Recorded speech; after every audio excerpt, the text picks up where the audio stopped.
doing?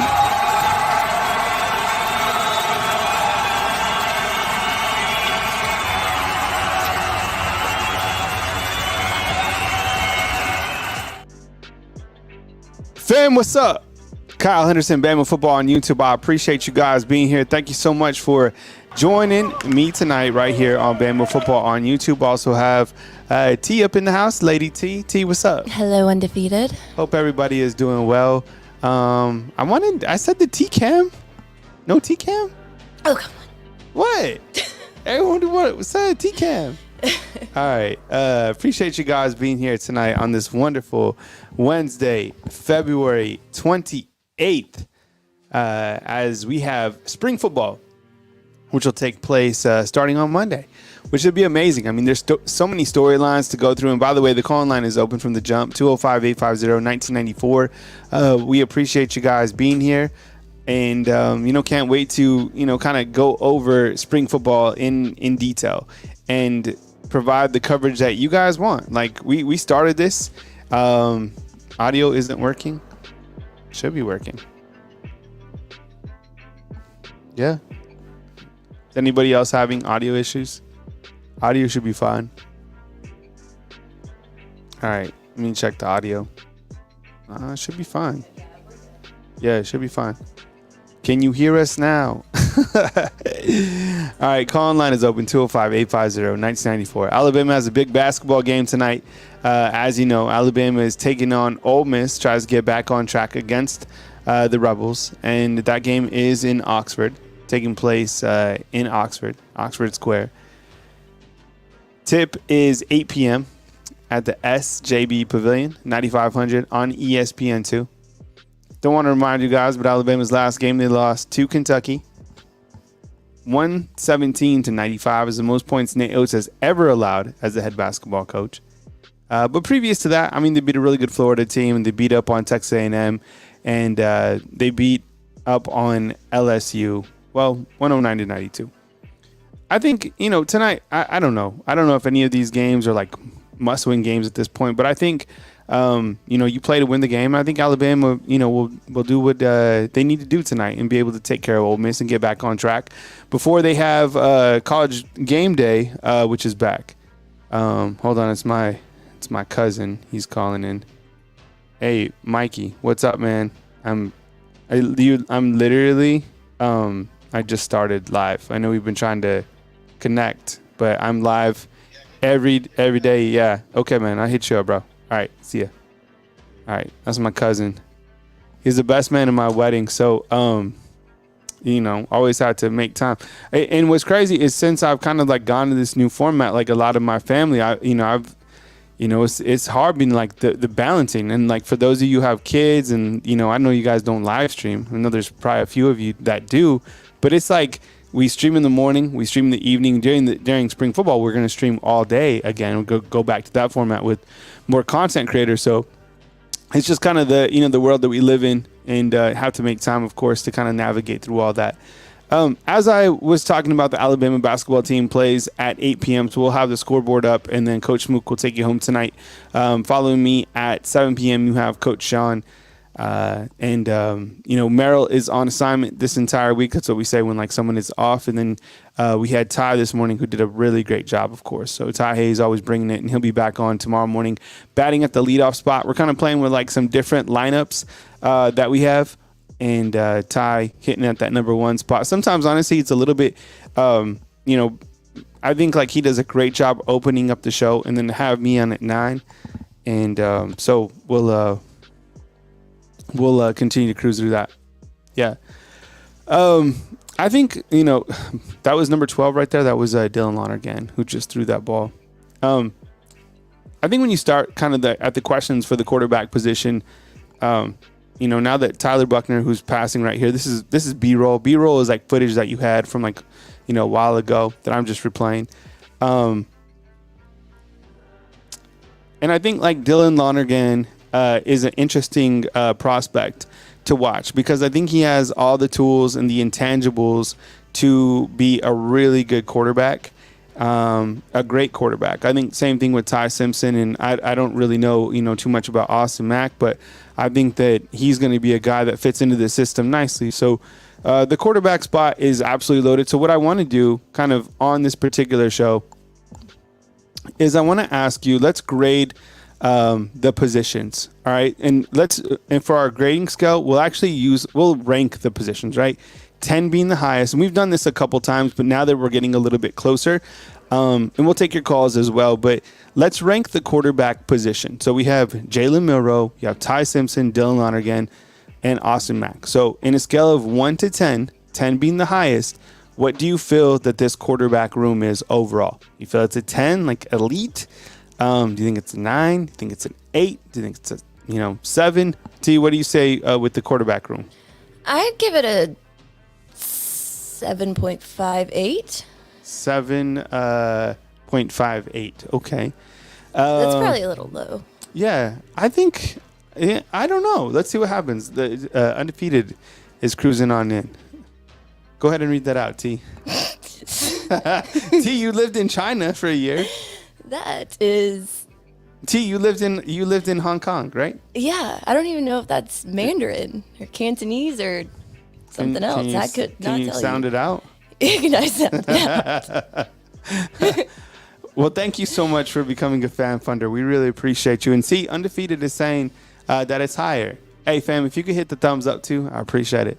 That helps us get into the ecosystem. Yeah, I think it's probably higher. It's all about the consistency, right?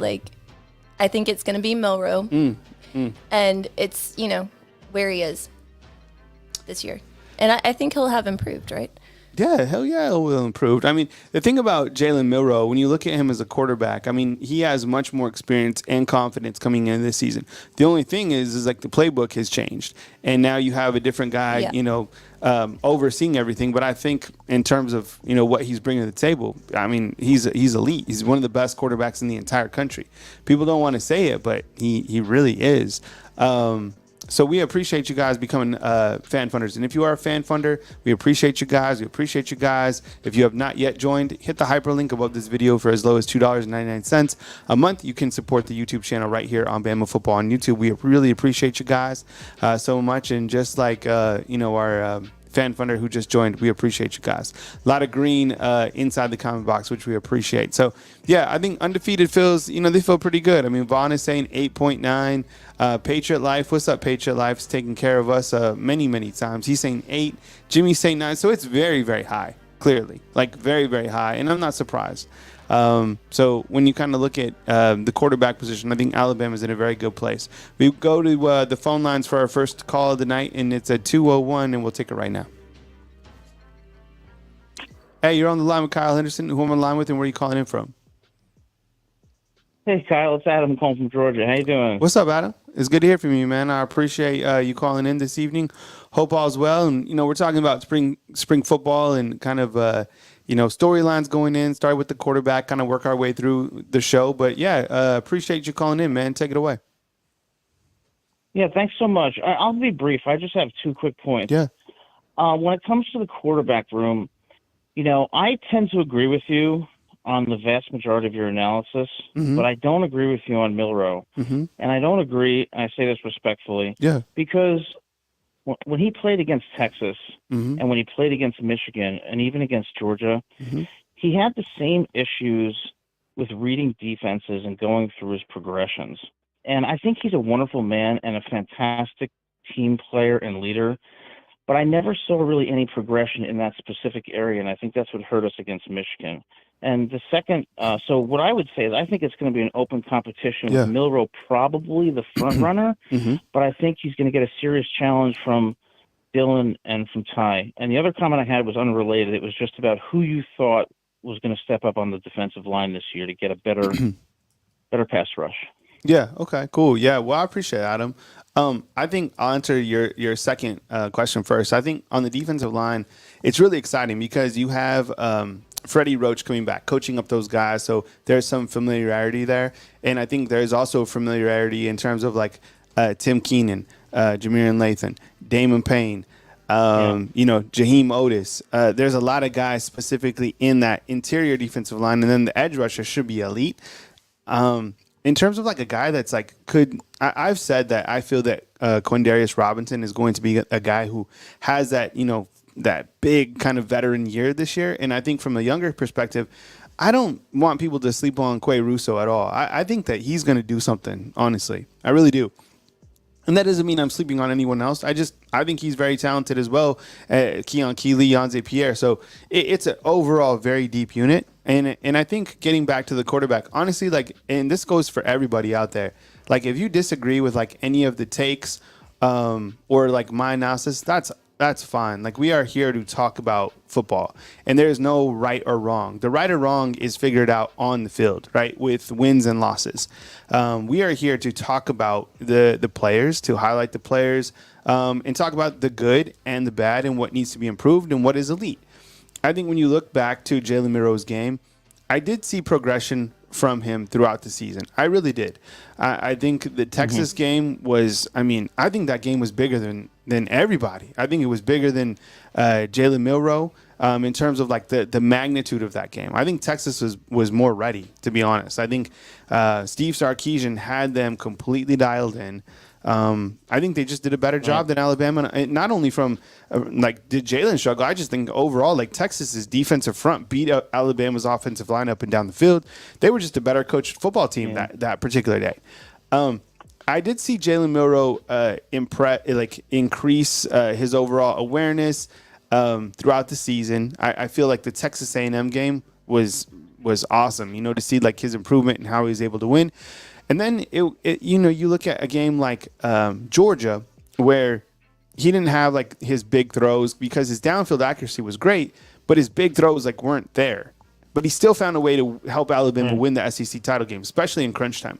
The Michigan game, he was sacked, five? Was he sacked 5 times? The offensive line, like, I felt overall, and we've talked about this many times, like something happened after the SEC title game. I don't know what it was, but they didn't play. I think I'm trying to explain it like this: the Alabama team that played Georgia was a better team than played Michigan, and I don't know why. And I think that goes for a lot of the players. So whatever, But I think this year, in this spring, whether we figure out, if Milroe is going to stay at quarterback, I think he will.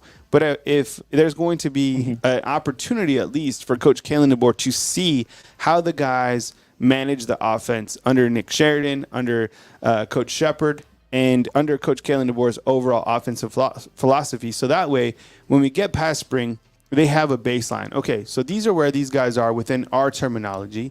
And from there, we can go into August and really have either a quarterback battle or go all in on one guy. What I hope that they do is they name the starter sooner than later. And because I didn't like the approach of the whole waffling. I think that created a lot of division among the team, among the fans. So, like, just tell us, you're the coach. Like, just tell us, be like, this is the starter, period.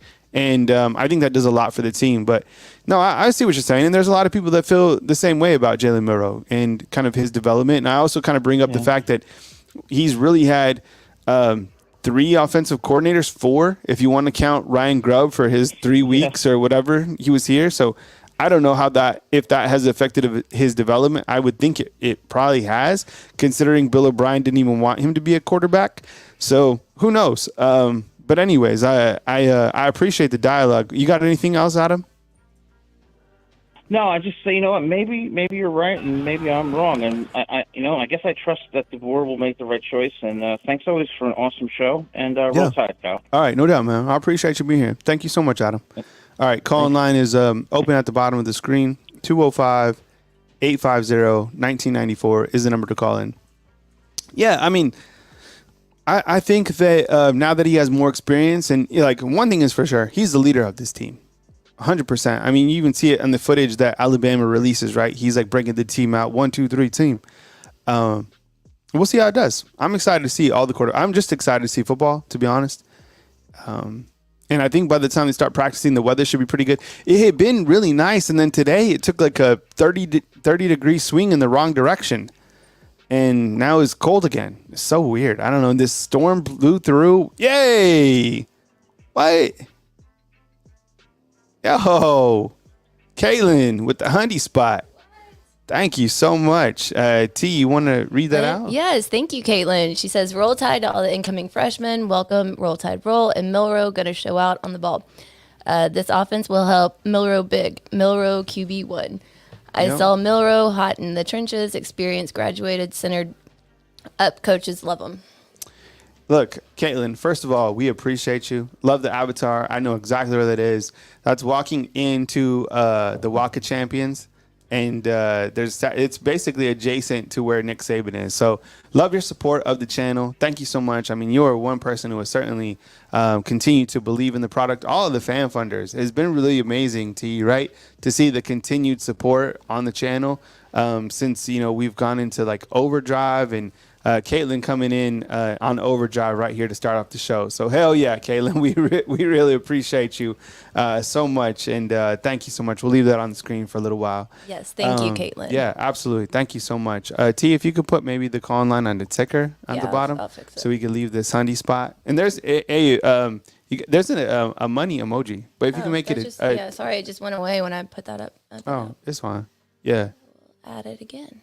But the small ticker. Got you. All right. I also want to talk about the running backs in the same regard. Like let's rank them from 1 to 10, with 10 being elite.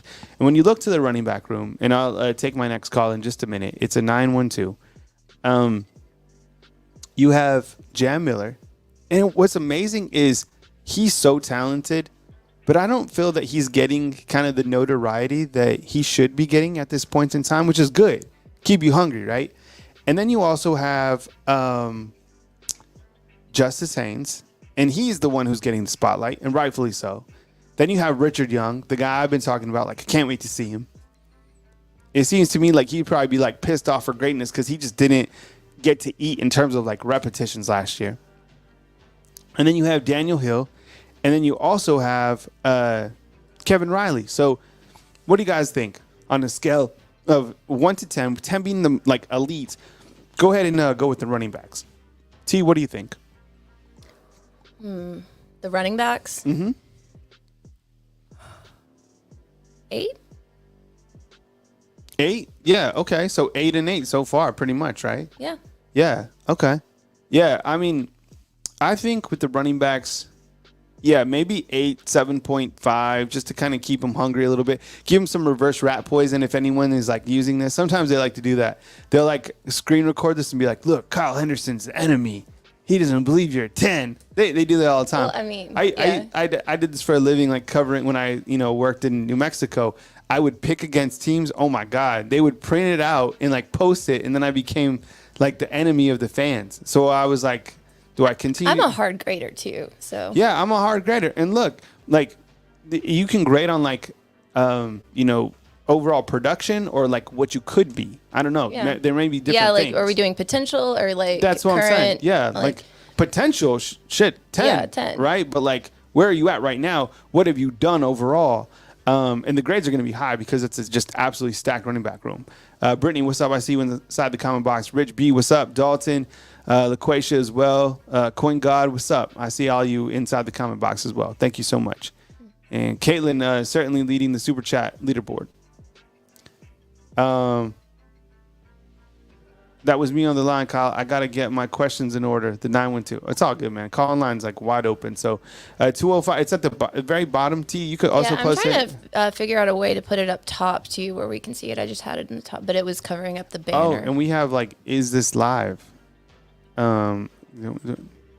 Thanks for rolling. Is that one better? Maybe that one's better. I didn't even notice that actually. Yeah, neither did I. What's up, Javion? See you inside the comment box, man. Coin God's like Justice Haynes a 10 by himself. Yeah, for real. I mean, honestly, like that's what I'm saying. Like the running back room is elite just by itself with Justice Haynes leading the way. So, and then you have Robert Gillespie, who right here on this video, he's also retained. So him and Freddie Roach both still part of the staff. And with new titles, Robert Gillespie is an assistant head coach. So is Jamarcus Shepard. I've never seen this many assistant head coaches. And it's been cool to see, the way that Alabama has been with the media so far. Hopefully we'll get our opportunity as well to speak with them. But it seems like this is it's a much more open approach. At least that's what it seems like so far. But I don't know. Okay, so yeah, you guys feeling really good about the running backs. So, same here. All right, we'll take the 936 and we'll start right now. Hey, good evening. You're on the line with Kyle. Roll. What's up, man? Who am I on the line with and where are you calling in from? Hey man, it's Terrence, aka T Rich from Lufkin, Texas, man. How you doing? What's up, man? I appreciate you calling in, T Rich. It's been a minute, man, since we've got to be connected, but I appreciate you calling in from Texas, man, and go ahead and take it away. Man, I just wanted to call. I had a few questions I've been meaning to call. Just in the middle of school, trying to go to be a personal trainer / strength and conditioning coach. So Bama will be looking out for me. But yeah, man. I watched the Stephen M. Smith and I watched the Standard, and it seemed like a lot of people don't have that much confidence when it comes to the horses up front on the D line for the 4-2-5. They feel like, D tackles got to be, this 6'5", 330, 340. And I mean, I know, man, we got Payne, we got Keenan, we got Smith, we got James Smith, we got, we got Quay, we got all of these hogs. So what do you think? I mean, it's like, I'm not understanding why, because I mean, I'm looking at the Sports 5, and then I watched Kane Womack speak today. Yeah. Well, I think it was today. And he was just kind of explaining. It was like, it's still like, the three, nickel kind of defense, but it's just, hey. So what are your thoughts on that? I mean, because I'm excited to see. I mean, I see that we picked up, DBs, but I haven't really just seen a dominant D line. We I mean, for the last 3 years, yes, we got admitted. We've been getting pushed around up that middle. And the only hog we got, it's like it's Otis, 6'5", about 320. So I mean, and I love how Keenan came on. When Keenan came on this year, he came on, and it makes me feel like, dang man, if Jamil Burrows would have kept his act together, how much better we'd be, because it looked like he was a little bit better than Keenan. Yep. From what the practice was like, he came on like I swear. I wish that discipline side, would have just came in. Of course, listen to Dallas Turner. He was like, man, Coach Saban was a little bit more lenient than what he used to be. And I mean, this seemed like to me that was Jamil Burrows' first time. Yes, there was a big offense. You shouldn't have saw anybody on any level. You have your respect. Players, and coaches, assigned. But also, just like Terry Arnold say, man, you can't listen to what, how a coach is saying. You listen to what they're saying. Y'all goof around. Hey, come on, man. What y'all doing, man? Y'all, because I'm a firm believer, man. Like a school such as Alabama, when you become a public icon, the light is on you, a lot, especially as Alabama, don't do nothing to shame your school. So, your coach tell you, hey, come on, man, quit cutting up, and you get mad and you haul off and hit them. Yeah, that was stupid. So now you at Miami. Miami, to me, I don't see Miami getting good. Then I'm looking at all the commentators. They just, I don't know what Alabama's going to be. Yeah, the verdict is still out what Alabama's going to be. I think we're going to be pretty good. I think we're going to surprise a lot of people. I think we're going to go farther than what people thinking. People saying we might lose 2-3 games. I don't know, because like I said, on the offensive side, we still got that, and from what, Coach DeBoer saying, how he's saying Coach Linguist is putting it in, man, it looks like he outshining T-Rob at the moment. And I like the fact how we got head coaches, I want to see, because I haven't heard anyone talk about up the middle. Everybody knows, man, we need DBs for this 4-2-5. So do you think we have the horses up the middle for that? Good call, and I appreciate you, T. Rich, calling in from Lufkin. I think that when you look to the defensive line, I start with like, what do we know for sure? And what we know for sure is that Tim Keenan, he outperformed Jaheim Otis last year, 100%. Like he did. And I think Otis, I think Otis was a little bit banged up, but also I think he lost a little bit too much weight. So I think that would be the carrot for, So that would be the carrot for him to work. And he even said it when we were able to speak to him one time. He said, gaining weight is harder than losing weight, which is 100% fact. Right. But this is what we also know. We know that Jaheim Otis is healthy. And if he plays at the right weight, he can be very impactful, right? Because the year prior, he was outstanding. So if Kane Womack and Freddie Roach can develop a plan in the strength and conditioning to get him to be healthy and the right weight, him and Tim Keenan are going to be a force. James Smith is right there. Jamarian Latham, he's right there. And some of those guys, I was just going to say, he's light-footed. So, but his athleticism, Latham's athleticism is man remark. He reminds me of how Reggie Ragland, 6'2" or something. But it's like his athleticism is. So if we put on him a little weight and he still can convert speed to power, will he turn on? Because he's still there in the program afterward. This is what it should be. It's still year. I want to say. He's a red shirt, right? He should be a red shirt, junior, senior, something like that. Yeah, I'll have to look it up exactly. But what I was kind of getting at too is like, that's why I think, based off like those key contributors, you should be in a good spot. I don't think we mentioned Damon Payne, right? He should be right there as well, as another guy who should be ready to eat when called on. So those are kind of like the interior. And then when you look to the guys within the 4-2-5 frame, about in terms of like your edge rushers or guys who are going to be chasing down quarterbacks, whatever it is, you're loaded. I think sometimes we forget about this particular name as well, is like Keanu Coat, right? Like he's very talented. And I think that like Quindarius Robinson, I mean, he's a guy who I said earlier in the show that I think will have a breakthrough. So there's guys there. I just don't think that they've had kind of their opportunity just yet. And it's kind of like, I feel really good about, and I was going to, kind of talk about each position during the show, but like if you talk about inside linebacker too, what does the depth look like? And I feel that the interior play with the defensive line, it's there. They just haven't had an opportunity to eat yet. Whereas like inside linebacker, I'm not sure like who's there. Like Justice Jefferson, okay, let's see what you got. Maybe a Jeremiah Alexander, but there's kind of a lot to dive into with the defense. But hearing Kane Womack, he's very intelligent, clearly. It's nice to hear that Coach Saban is kind of, I don't know, somewhat still involved in the defense or whatever you want to call it. I mean, at least giving like pointers. But can you imagine Coach Saban like what would be an amazing role for Coach Saban? Just a defensive consultant.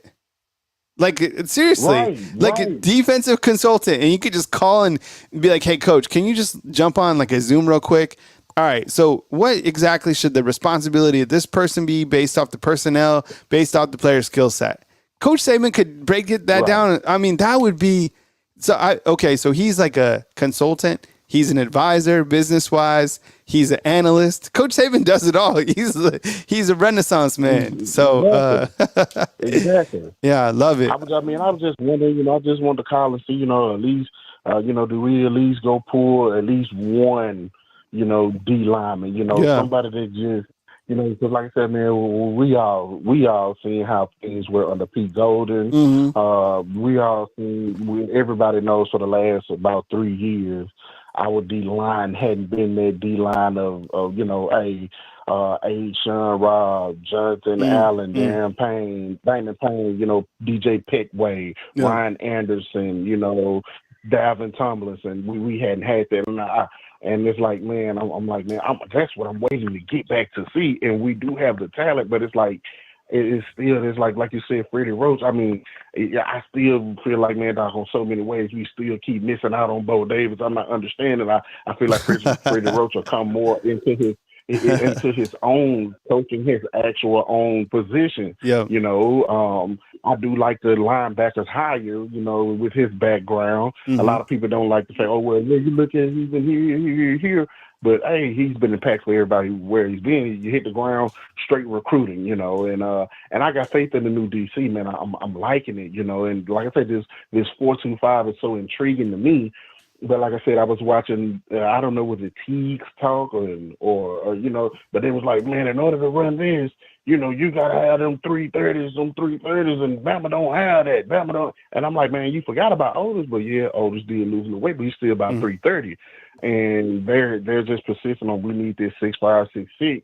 You know, and I feel like, yeah, as a D-line, hey, 6'6", that's cool with the D-line, but to me, when you're that tall playing defensive tackle, it's even easier to get blown off the ball because when you're that tall, when you're coming off the ball as a D, I play D-line and linebacker. Hey, sometimes, you know, when you're that tall, hey, what they tend to do when they say hut, stand straight up. And if that offensive lineman got good technique, he going to grab the nipples and stay low and drive his feet and drive his ass right off the ball. And it's like, man, I'm looking like, man, hey, do we have that? Or we have it, but where are they mentality, you know? Because, I mean, we had those dogs like, hey, every day we going to bring it. Like, they used to, I watched the one where there was Ryan Anderson. They was, you know, him and Jake Coker was on the podcast not too long ago, and they were talking about how, hey, man, when they come to practice, hey, man, they own everybody ass like, hey, you know, wait till you get to practice it's on. And they was messing with Bo Scarborough. And, you know, Bo Scarborough kind of got that little high pitched voice. He's like, keep on like I'm playing with you. I ain't playing. Do we have that? You know, and as a late, we hadn't had those dogs. And so I'm wondering, like, man, do we need to go bring in an alpha male to solidify at least one?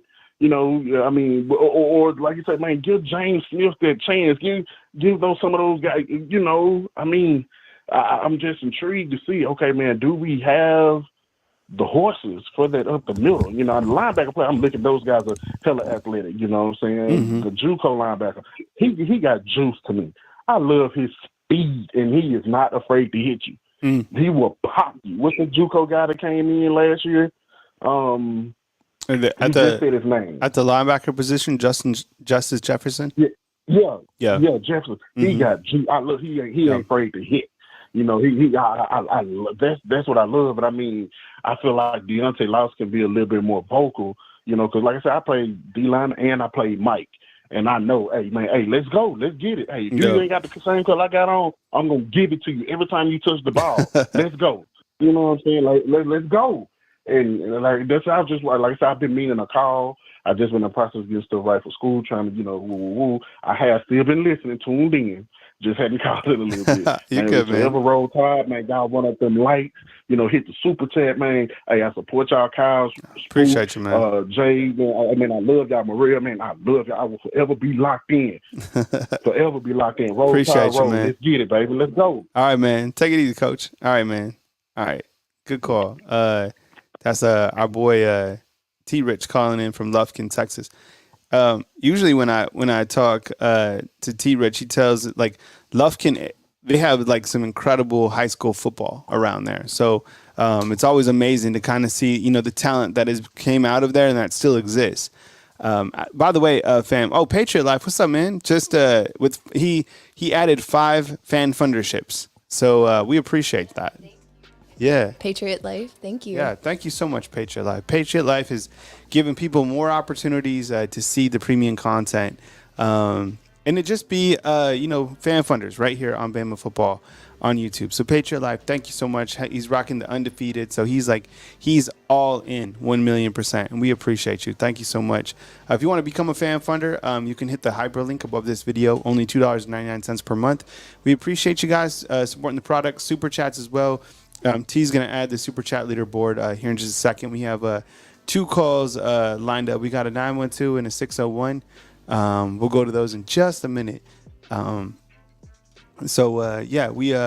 basically we're talking like we're going to preview spring football, as we continue to get forward. And T, you can make that full screen if you want.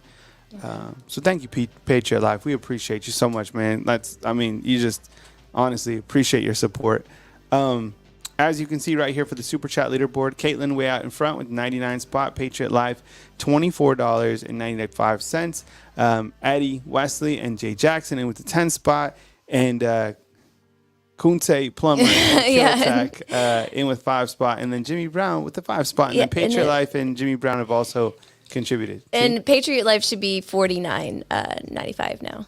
Okay. All right. Perfect. Yeah. Thank you so much. He is still in second. Yeah. You guys are supporting us right here on Bama Football on YouTube. Yeah. And Kunte, if we're saying that wrong, please, try your best to like phonetically spell it out in the chat if you're here.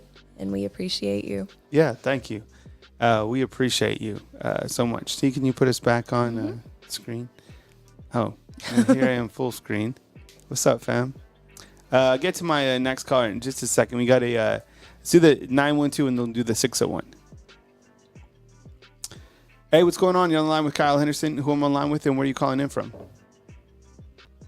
It's Gary from Brunswick, Georgia. Gary, Bama for Life. What's going on, chat? What's going on, CEO, Kyle, Miss T? Hey, man, we appreciate you rocking with us tonight. It's Gary calling in, and, welcome on in the show. And thanks for being here, man. Feel at home and take it away.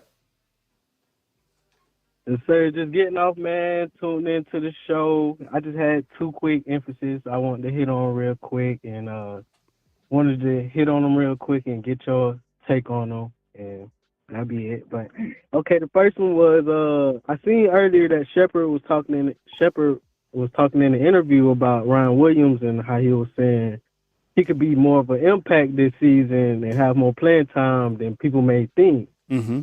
As well as the other question was, do you feel like, not putting down Caden or Seth, but do you feel like this year we'll actually have an opportunity to give Jalen the offensive line he been was supposed to have? He got 3 of the top 10 interior linemen returning this year with Parker Brelsel being number 1, Tyler being number 3, and Jaden being number 7. So on your first point on Ryan Williams, well, number one, this is important to know about Coach Shepard. He doesn't refer to himself as the wide receivers coach. He refers to himself as a takers coach, basically like a super aggressive play styling where they're just like snatching balls like out of the air. And he has like high energy. He is that guy. And I think specifically with Ryan Williams, I honestly think that he can make an impact right away. It's always amazing to see that a player is able to step on the field at this level and contribute, specifically when a player gets here during the summertime, as opposed to the early enrollees. We talked about the early enrollees and kind of the difference, but I mean, he's just that elite. So I can't wait to see what he can do and go against these other elite freshmen in the secondary.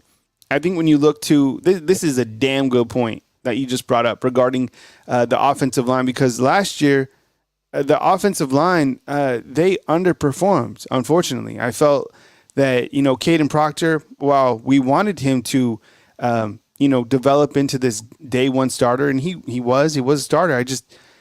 He struggled. And, at times, and Seth, he struggled all year, and I'll never know. It'll be interesting to see in the final documentary, right?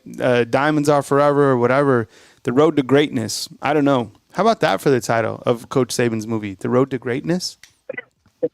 Right? That's not bad. Why they didn't pull out Seth, I don't know what happened with all that. But anyways, you're right. You bring up a great point, because I saw the same tweet that you probably saw.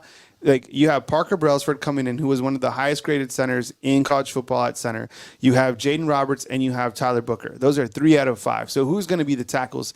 And that's kind of on my hit list in terms of what is going to happen with the tackle position under, Chris Kapolovic. And he's the offensive line coach Kapilovic. There you go. All right. What else you got? Those names, man. It feels like it gets to that certain point after you say that. It's like no matter who we line up back there at quarterback, they should be able to perform well with this fantastic offensive line we have. Mm-hmm. Yeah, I mean, there's plenty of options. I mean, Coach Sean just dropped a really good video talking about Elijah Pritchett. Wilcom Formby, Olas Allanen, McVay. So there's plenty of guys to choose from, and I think plenty of guys that can be fit it. How about the transfer NyQuil Ben trade? And then I still think that Alabama adds someone from the transfer portal from the offensive line as well. But really intrigued to see the offense. That's problem. Like when we're able to see the practice this coming Monday. No, I think our first opportunity is on Wednesday. I'm going to be watching the offensive line. I really am. I know what to expect from the quarterbacks. Okay, it's going to be Jalen and then Ty. And, I know what to expect from the quarterbacks. I know what to expect from the running backs. The receivers are interesting. I just kind of want to see some new guys out there. Secondary for sure. But, I am looking at the offensive line. Seriously, I want to see who's there, who's the first team tackles. And I know it doesn't mean anything because it's the first day. But still, that's my biggest thing is the offensive line. Let me ask you, chat, undefeated. If you were to go to Alabama's practice this next Wednesday, okay, which is the 6th, and you could watch all the position groups, knowing everything that we know, which position group, I'm asking you, undefeated, which position group would you go and spend 8 minutes just watching? You have 8 minutes. Let's say it's 8 minutes. I just made that number up. What would you watch? What about you, Gary?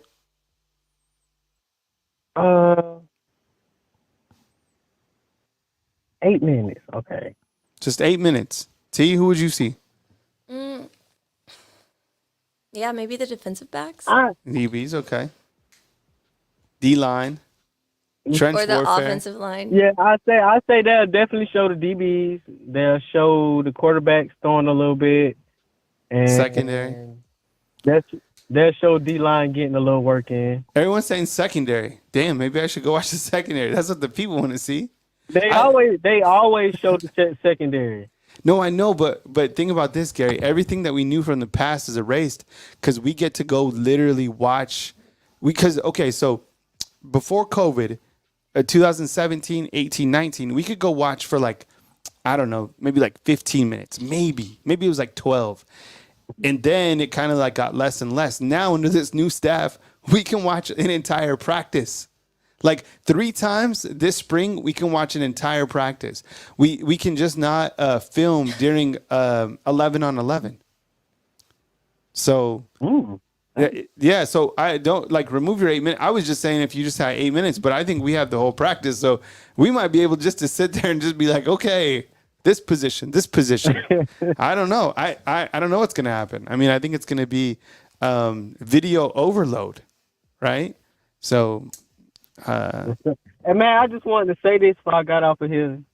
Man, I don't know why the Milroe hate is so real within the fan base. Guys, he led us to a SEC championship and the college football playoffs. What more do you want from a quarterback? You got to trust in the guy, believe in him, and just trust in the process. What has Saban taught us all? Trust the process. It's a process to it all. You just gotta just believe in him. The guy has graduated. He got nothing but time to, think about ball and learn the playbook and do whatever he needs to do. Yep. So I just wanted to say y'all just give the man a chance to. Yeah, I feel like he's just gonna prove everybody wrong this year. I mean, the guy was in a Heisman race last year. What was it called? 6. Yeah, he finished 6 and he's coming back, and people were like, "Damn it, he's coming back!" It's Come on, stop. He's I know. It's just ridiculous, man. But that's all I wanted to say, man. I'm just sit back and watch. I just want to say, roll tide to the undefeated, and thank you for letting me say my piece. All right, man. Take it easy, man. I appreciate you supporting the product, man. Appreciate you, man. All right. Sure. Gary, with the call. We also have, I think 601. I think it's Jay down in Pensacola. We'll go there in a second. Have a super chat to get to. T, will you read that out, please? Yeah. Kyle, do you think the 3 incoming 5-star DBs will start? I think if they can make an impact, we will have a good enough defense. Yeah, well, first of all, Adam, thank you very much. Adam, yeah, for the super chat and for the call earlier, man. Thank you so much. I think when you look to the defensive backs, and it looks like everybody's really interested in the DB. So I appreciate you guys' feedback. Like, that's what you guys want to see. I'll go over and, take my, camcorder to, watch defensive backs for sure. And then we'll break it down. It'll be good too, because Smook, we'll be talking about the defensive backs as well. He played, defensive backs. So that'd be good to, kind of have take, or maybe I'll send him to watch. I don't know. We'll figure it out. But I think freshmen will start and contribute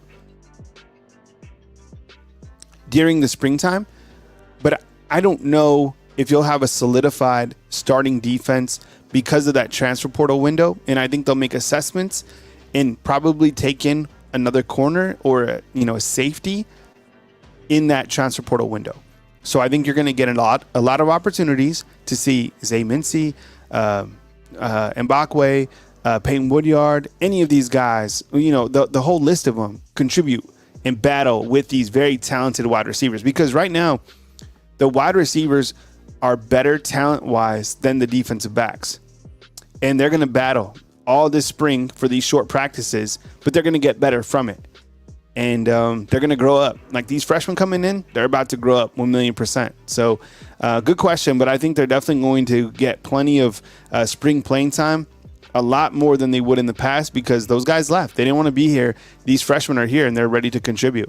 We go back to the phone lines with the 601. Hey, thanks for calling in. You're on the line with Kyle Henderson. Who am I on the line with, and where are you calling in from? How's it going, Kyle? Jay Pensacola. What's up, Jay? I appreciate you calling in, man. Welcome on in the show. It's good to hear from you, and take it away. How are you today, Kyle? I'm amazing, man. Having a really good day. It was like I said earlier on the show, it was weird because the weather, I can't wait for the weather to warm up. Like the other morning when I went on one of my workouts, it was 67 degrees. It was 67. And then today it was warm, and then a storm came and it blew all the warm air away. So now it's freezing again.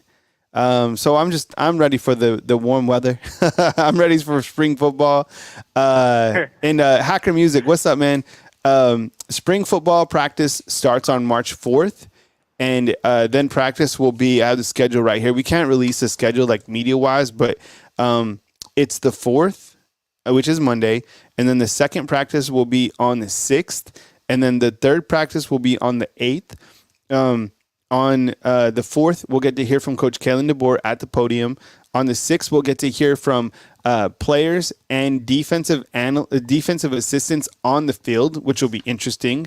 And then on Friday, we'll get a chance to hear from offensive assistant coaches and players on the field, like in a scrum on the field. This is like never happened before since Coach Saban's been here. And then we'll go on spring break. I think Alabama will have some recruits in town on the 8th, 9th, and 10th. And then we go on spring break, which will be from the 11th through the 16th. There's a golf tournament that I'm trying to sneak in Waverly on the 16th and 17th in Mississippi, which isn't too far. Anyone played Waverly? Inside the comment box, and then get back to work on Monday the 18th. So I'm trying to sneak in. In fact, I got to sign up now because Waverly will sell out. I mean, that's going to be a great golf tournament. But yeah, anyways, Jay, I'm doing great, man. It's good to hear from you. I got a few things actually, but first thing I would like to say is how great James Brenner played in the Michigan game.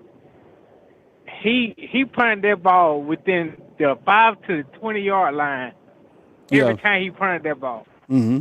He did amazing there. Like, I think that's the best he played all year, in my opinion.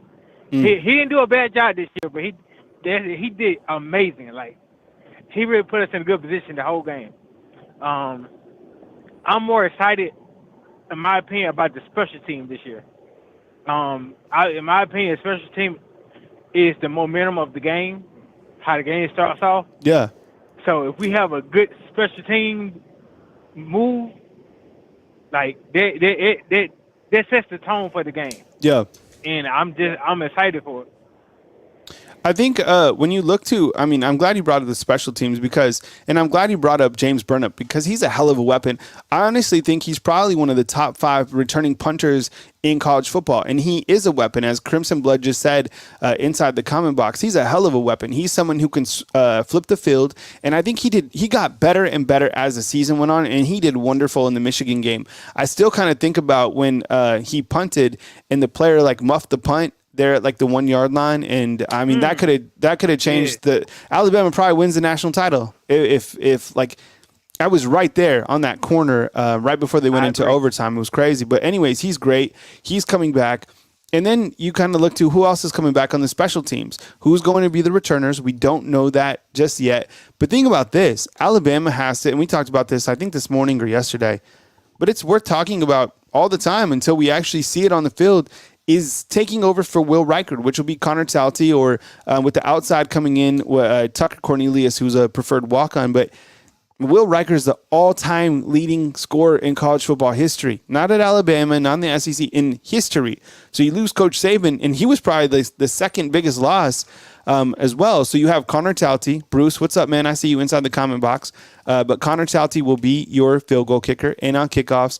And then behind him will be Tucker Cornelius, who's a walk-on from right here at Northridge High School. So those are that's a big job to take over for Will Reichard. But, we'll see. But I feel – and then Jay Nunez will be your special teams coach going forward here at Alabama. So that's kind of where things stand from the special teams standpoint. I can't wait to see it. But I'm glad you brought up James Burnip because he is it. He's a baller. A huge underrated weapon that people don't know about. And I guarantee you, I don't think I've seen all the interviews that Coach Kalen DeBoer has done so far. I don't think anybody has asked him about the added, because he probably hasn't seen him. Maybe he probably knows about him, but I don't think he's seen him punt. But it would be interesting to be like, from a special team standpoint, how big of a weapon is James Burnip? And, what have you seen so far from Connor Talty in terms of, being a young kicker? Probably not a lot, but Tucker Cornelius, aristocrat name. That's hilarious. What else you got, Jay?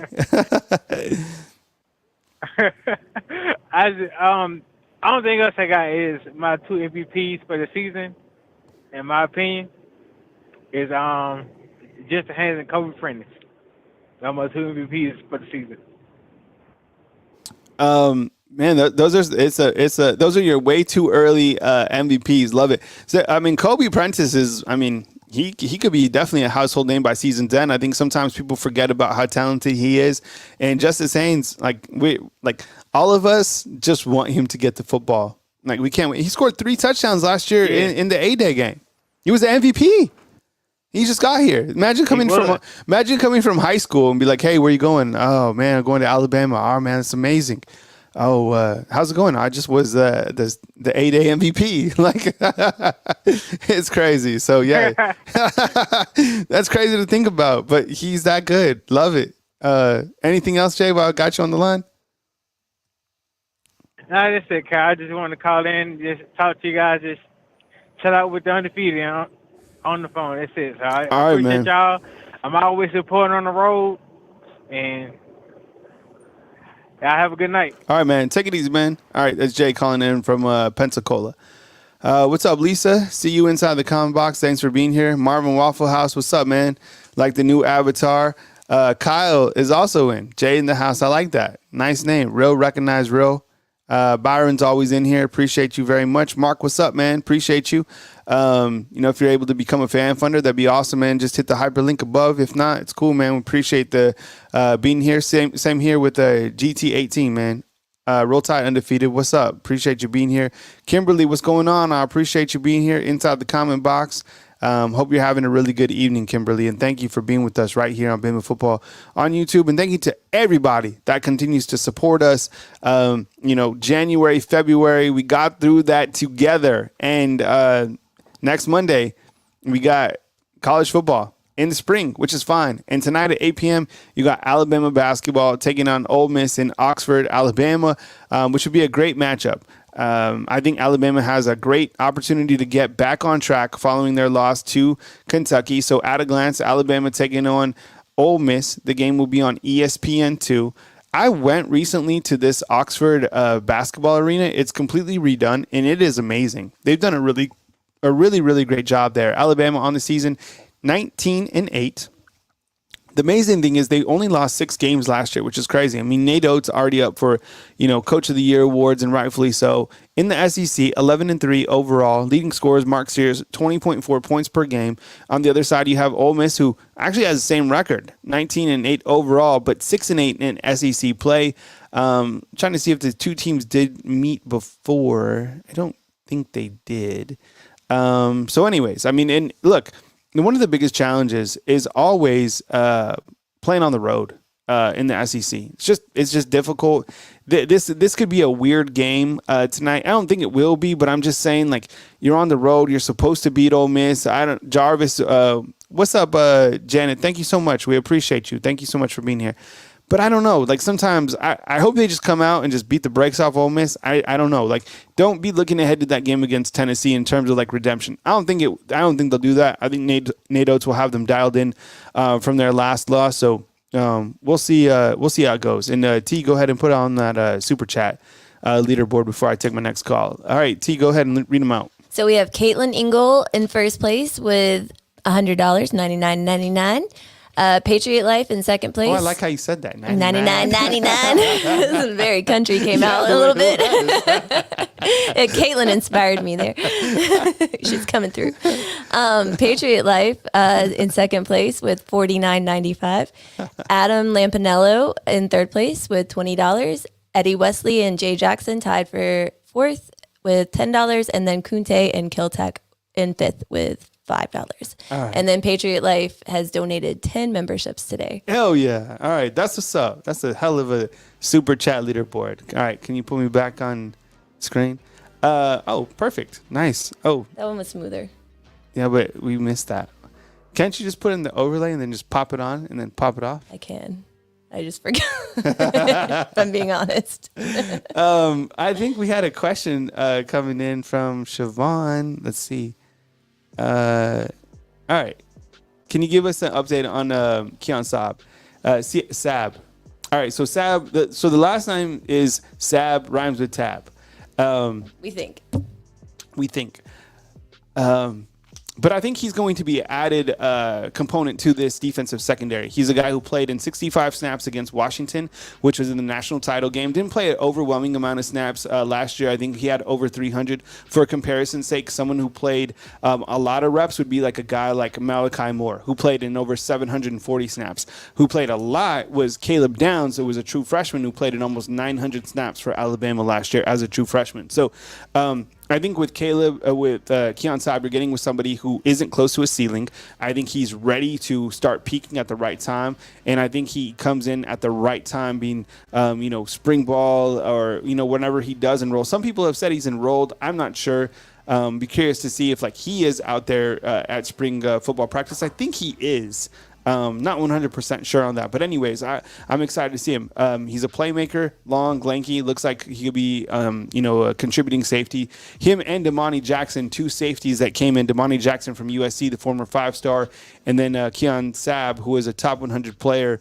I think those guys could be really impactful. And plus, kind of show the younger guys, hey, pick it up in terms of freshmen, seeing veterans play. But when you come in, you got to earn your keep. Doesn't matter where you come from. Doesn't matter how many stars you have. You got to earn every single thing. There's no entitlement. The best have to play. That's the responsibility of Kalen DeBoer, is he has to play the best players. That's his job. We go back to the phone lines with the 512. Hey, Jay. What's up, man? This is Jay Townsend calling in from Round Rock. We appreciate you calling in, man. Welcome to the show, and I hope you're having a beautiful night, man. Welcome on in. Yeah, how you doing, Kyle? I just walked in the door, man. I guess in time to call. I don't know what you've been talking about, but what I wanted to talk about is I was reading something on Jamarcus Shepard today and earlier, and he was had an interview, and he was talking about how he was, as a receiver, he was aggressive, and he feels like the word receiver is a passive word. So he doesn't call his receivers receivers. He called them takers. Mm-hmm. because he wants them to have that mentality like he had when he was a receiver. And I was really impressed with that, because I assumed that, he did say that he was going to be involved in some of the, play calls and stuff like that as well, and he's going to have those guys tough and ready to go at it. And I think that's going to be awesome to have receivers that's going to go out there with that, that mentality that, hey, I'm going to take this ball regardless of what you do, So, I was very impressed with that. Yeah, you know what, Jay? And thanks for joining us on the show. You caught me at the perfect time. I'm about to segue to Coach Sean. But I actually brought up exactly what you said in the beginning of the show, and that stood out to me as well. I love the fact that he's the high energy type guy, and he has 3 titles here at the University of Alabama: assistant head coach, co-offensive coordinator, and takers coach. And that stood out to me, too, like an aggressive style of play. And you look to the past wide receivers that he's coached up, man, they've been some absolute ballers. I kind of look back to the Rondell Moore and the wide receivers at Washington clearly.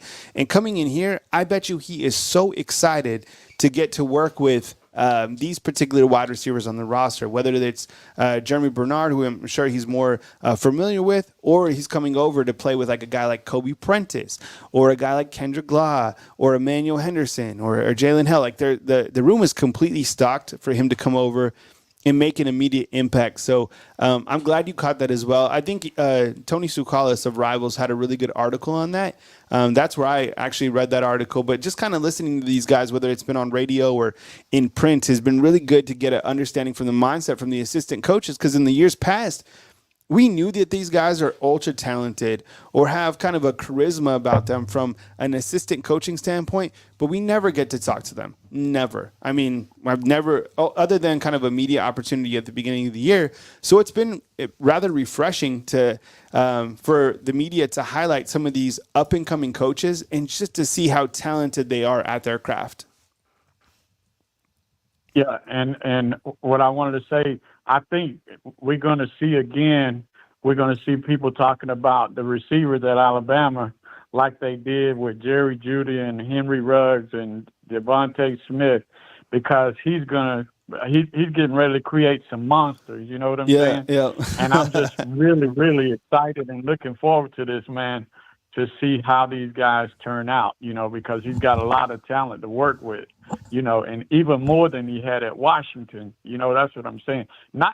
I'm not trying to slight them, but, Coach Saban stocked the cupboard. The cupboard is stocked already. Yeah.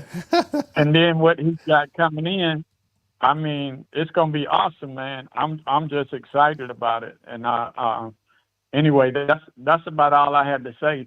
But I'm glad I did to get to say that, because when I read that today, it got me fired up. Yeah, I was like, man, I'm ready for the season to start. I can't wait to see A-Day. You know what I'm saying? It's going to be awesome.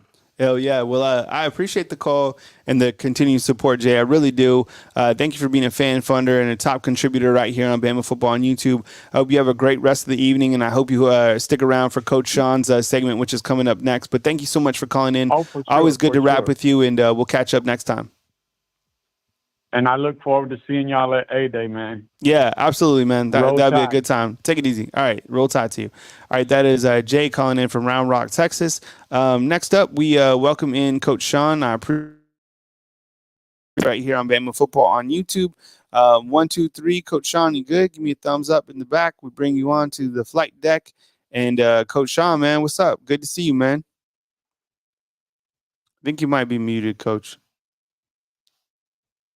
Yep. It's all good.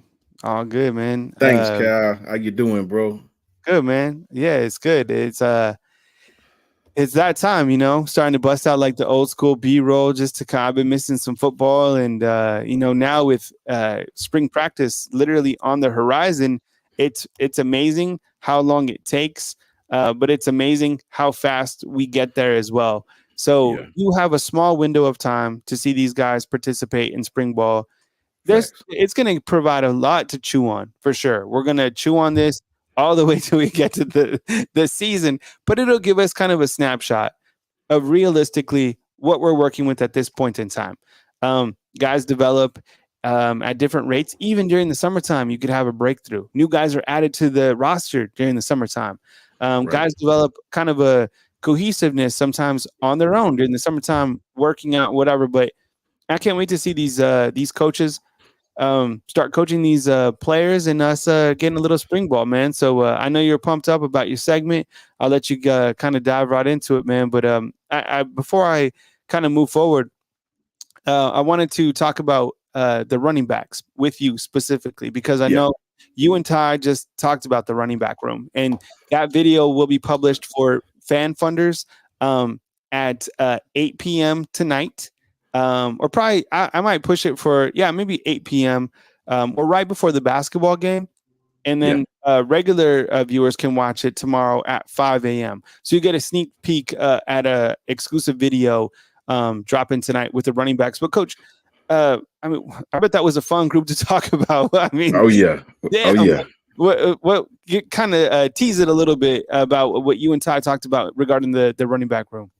So what Ty and I talked about earlier this evening was just a quick breakdown of all the running backs on the roster. How does this running back room and how they will be used compared to how Coach KD used his running backs in Washington? Yep. And what would that dynamic be when it's brought to Alabama? You know, how would that carry over? Will it look the same? Will the ratio of carries be the same? Yep. How would they mix and match? Would they switch in and out? So we really had a great dive into that after some research. Everybody, please tap into that.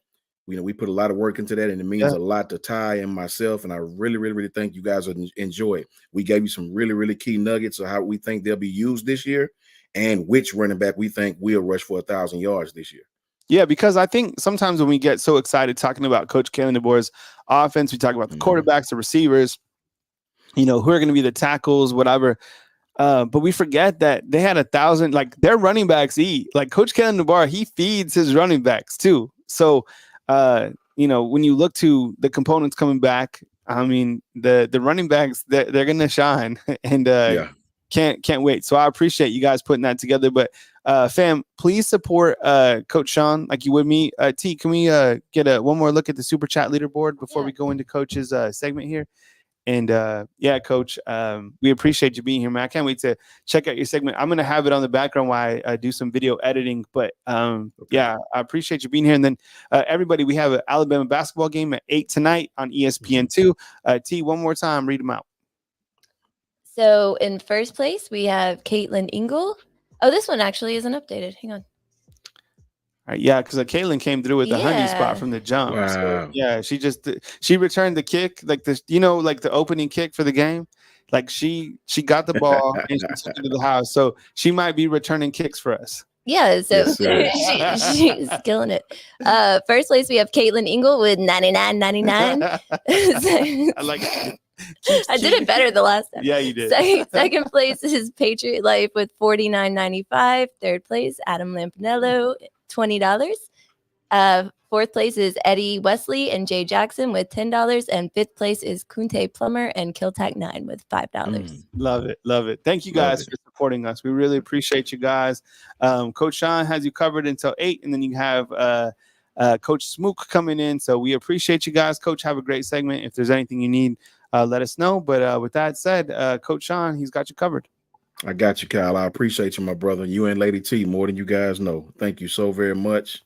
Shout out to all the undefeated. Shout out to you guys, man. So happy to see you guys. Hold on one second. Let me do this right quick. Boom. Shout out to you guys, man. I hope you guys are having a great night. Hope you guys are awesome and feeling good, looking good, doing good. You know what I mean? Eating good, right? Shout out to my brother Kyle, man. Shout out to Lady T on the wheels of steel behind the scenes, if you will. And that rhyme, too. Now I ain't even try to do that, right? Shout out to those guys. They do an awesome job, man. Shout out to Kyle, my brother. Appreciate that. That arrived today. It will be popping tomorrow. I appreciate that, man. Shout out to everybody in the chat. Special shout out to my homie Caitlin Ingle. Special shout out to my homie Ebony Carter. Love those two to death. Love everybody in the chat, man. You guys are freaking awesome. Love you for tapping in with me. Got a couple little topics I want to tap in with today, but the first, I got to know who in here, man. I got to know who in here. I got to know who in here. Let me see who in here, man. I got to see who is in here. Got to see you in here for sure. Kimberly Harmon, what's up with you? So, Kimberly Harmon, always tapping in. Love you, Kimberly. Much love to you, man. Mickey Pate is up in here. Janet Forsyth. What's up, Janet? Love you guys to death. Carla M. Bailey is up in here. What's up, Carla? Always up in here. You guys are awesome. Love you guys to death, man. Shout out to Carla M. Bailey. Shout out to Marvin Waffle House, my brother up in the house. Dr. 334 is in the house. What's up with you, bro? LaQuasia Gordon is in the house. What's up, LaQuasia? Caitlin is in the house. Tim Nolan is in the house. Sean Williams, what's up, bro? How you feeling, man? Megan is in the house. Matt Farms is in the house. Kyle is in the house. OG Ephraim is in the house. What's up with you, bro? No commercial breaks. Exactly. You already know, Ephraim. Clinton Howard is in the house. OG J Townsend. What's up with you, Jay? Love your call a while ago, man. It was an awesome call. Love that you in the house, man. Byron Walker is in the house, man. How you guys doing? Ruben Poole is in the house. Chance Fawcett is in the house. Undefeated One is in the house. GT 18 is in the house. E Burgess is in the house. Road Warriors in the house. Monty M is in the house. Jermaine Mims is here. What's up with you, bro? Marquita, my neighbor, is in the house. What's up with you, Marquita? Siobhan Pompey. What's up, Siobhan? How you doing? Roll Tide to you. Glad to see you up in the house. Glad to see you here for sure. Gooball, what's up with you, man? How you feeling, bro? Hope everything going good. Cody White is in the house. Who else did I ain't get? Nicole Covington. What's up, Nicole? Is in the house. That's when you know we cracking. You know what I mean? Demetrius Maynard is in the house. Clinton Howard is in the house. Colin Billiou is in the house. What's up, Colin? If I pronounced that wrong, please forgive me, bro. Just teaching me in the chat how to say it, and I will pronounce it correctly. Shout out to you, my friend. Byron Walker is in the house. What's up, Byron? How you doing, man? Hope good to see you. I love that emblem too. Love that logo too, man. Chris from New Jersey is in the house. Jim Parker is in the house. As we said, Undefeated One. Mark Smith is in the house. Chance Schoonover is in the house. Matt Farms is in the house. Stephen Angle is in the house. Patriot Life. What's up, Patriot Life? How you feeling, bro? Is in the house. Nicole and Caitlin, too, as we said, are in the house. Man, I appreciate you, Kimberly. And much love to you back. But that's a whole fact. Jack Burton is in the house. John M is in the house. Richard B is in the house. Man, listen, we about to get it cracking. You understand what I'm saying? Because the truth will always be in the details. You got to know that. The truth is in the details. You have to know that, man. Right? You got to know that. Shout out to the entire Undefeated. Love that you guys are in here. Can't wait to tap in with you and get into some of this real quick. Got a lot to cover tonight, so I'm gonna hop right into it. Did some research. As we know, the NFL Combine is coming. You know what I mean? I think it starts the 29th, right?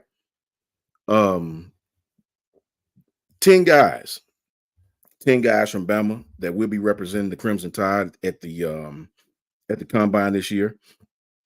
We always have double-digit guys there, right? I won't do a full breakdown tonight of every guy, but I'm going to do some. I think this weekend I'll really do a breakdown of every single last guy, all 10 that we have there. Tonight, I wanted to do 2 in particular that I think that really have made themselves some money, if you will. The first one is none other than AKA the Ghost on Twitter, as he calls himself. That's Terrion Arnold.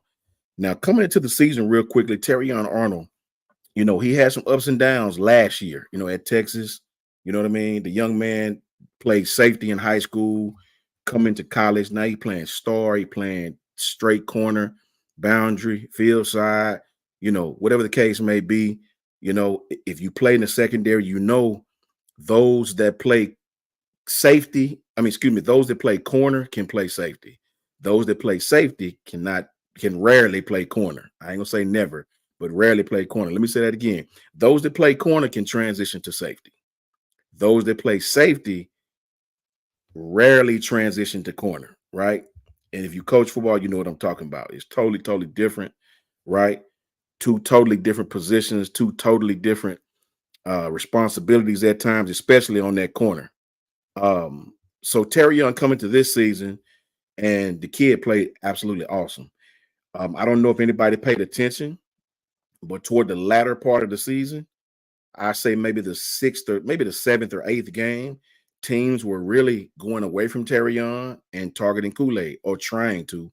Kool-Aid played well himself, but Terry Young really made him some money. And I think Terry Young actually made some money because he got challenged, right? Terry Young was one of those corners that coming into the season, Kool-Aid was the best corner on the team. Not saying he's not now, but what I'm saying is nobody really wanted to challenge Kool-Aid. As everybody kept challenging Terry Young, right? As Terry Young got better and better and better, teams started to watch the film and start going away from Terry Young, right? And teams were throwing that Kool-Aid a little more.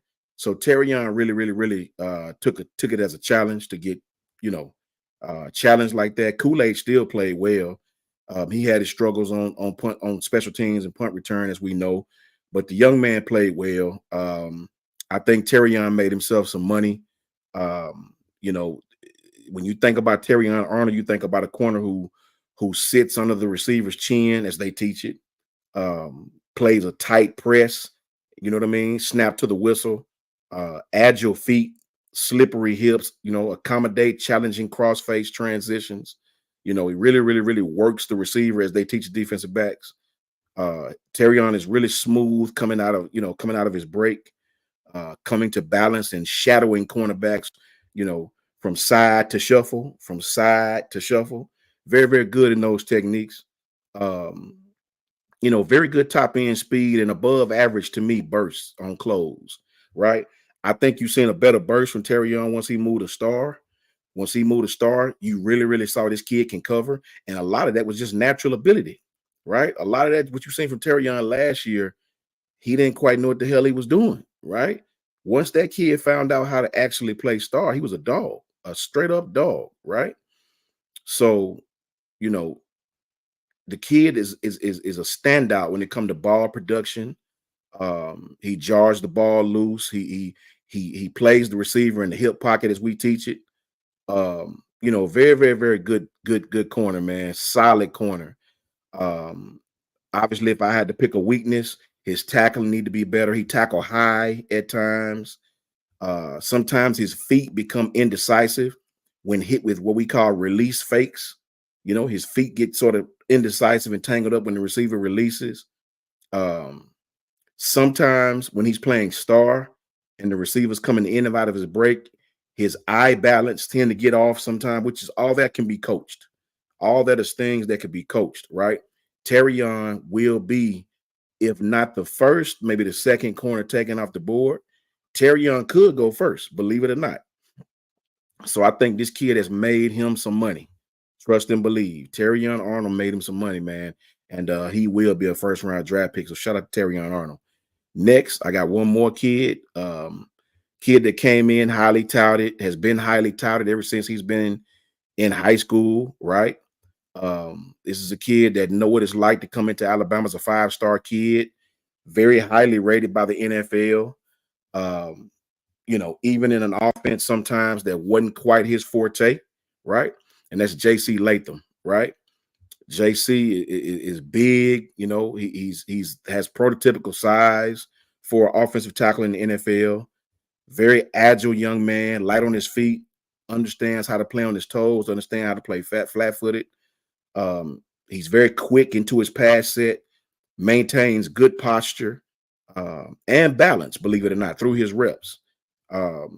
He when I watch him, he sinks his feet with he's very active with his feet, independent, violent hands on his punch, firm inside hand and consistent arm extension. Really helps himself negate the pass rush. I personally think he would have been better if he played left tackle. When I watch his pass set, he sort of gets lazy at times. That tells you that he used to play on the other. He can play left tackle as well. Some of those habits from playing left tackle transition to right tackle. You can see it. I think he has quick pop in his hands. His upper body power to catch and turn, as we call seal, is perfect. He seals the play side. Very, very good. And his grip strength. His grip strength is very, very well. Good arm extension. Very good in his pass set, right? And I think JC going to be a starter from day one. Now, the weaknesses when I watch him is sometimes his recognition is very bad, right? Sometimes his recognition when he has really, really good pass rushers, sometimes the recognition is sort of off, you know what I mean, from pressure looks. I noticed that he opens his outside shoulder early sometimes, and he pass set too deep, way too deep, right, into the pocket, which that'll get your quarterback in trouble, as we saw, right? His pass set, sometimes he's trying to make up for not getting beat with great pass rushers. Sometimes his pass set is exceptionally way too deep, and he sort of underextends, or I guess I should say overextends. You know, his lateral quickness at times can be challenged, and maybe that was due to injuries, right? But I think JC, all that can be coached up in the NFL. You know, it's different in the NFL because you don't have class, right? There are no classes to go to. You don't have to get up, practice all day, then get up at 8 o'clock, right, and go to class. I think JC's extension was absolutely amazing. His pass set is good, but I think he tends to overextend at times on his pass set. You know, when I watch him, he's sort of inconsistent in entry angles, which makes it tougher to actually seal when you right and sustain his footwork. His footwork will get off balance, and he tries to use brute strength at that time. That'll work a lot in college. It won't really work in the NFL a lot. But I think JC has more pros than cons. Like I said, firm inside hand, man. Firm inside hand. Consistent arm extension when I watch him. His arm extension is awesome. I think JC's arm extension is just as good as any tackle to play at Alabama. JC, what you see is this kid win most of his battles with brute strength, right? Arm extension, his feet is synced, things of that nature. I like that about JC. I think JC could have played left tackle, me personally, right? And his grip strength.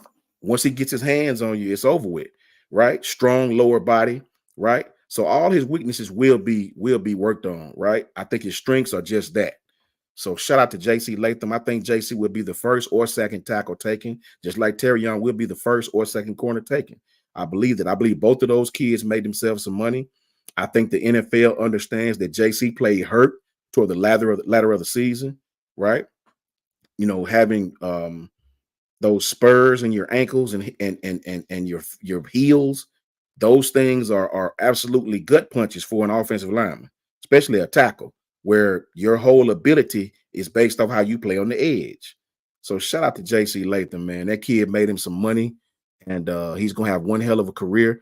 And this weekend, I'll do a deep breakdown of some other things on the all the players that got invited to the combine. So spring practice. What's different with Coach KD?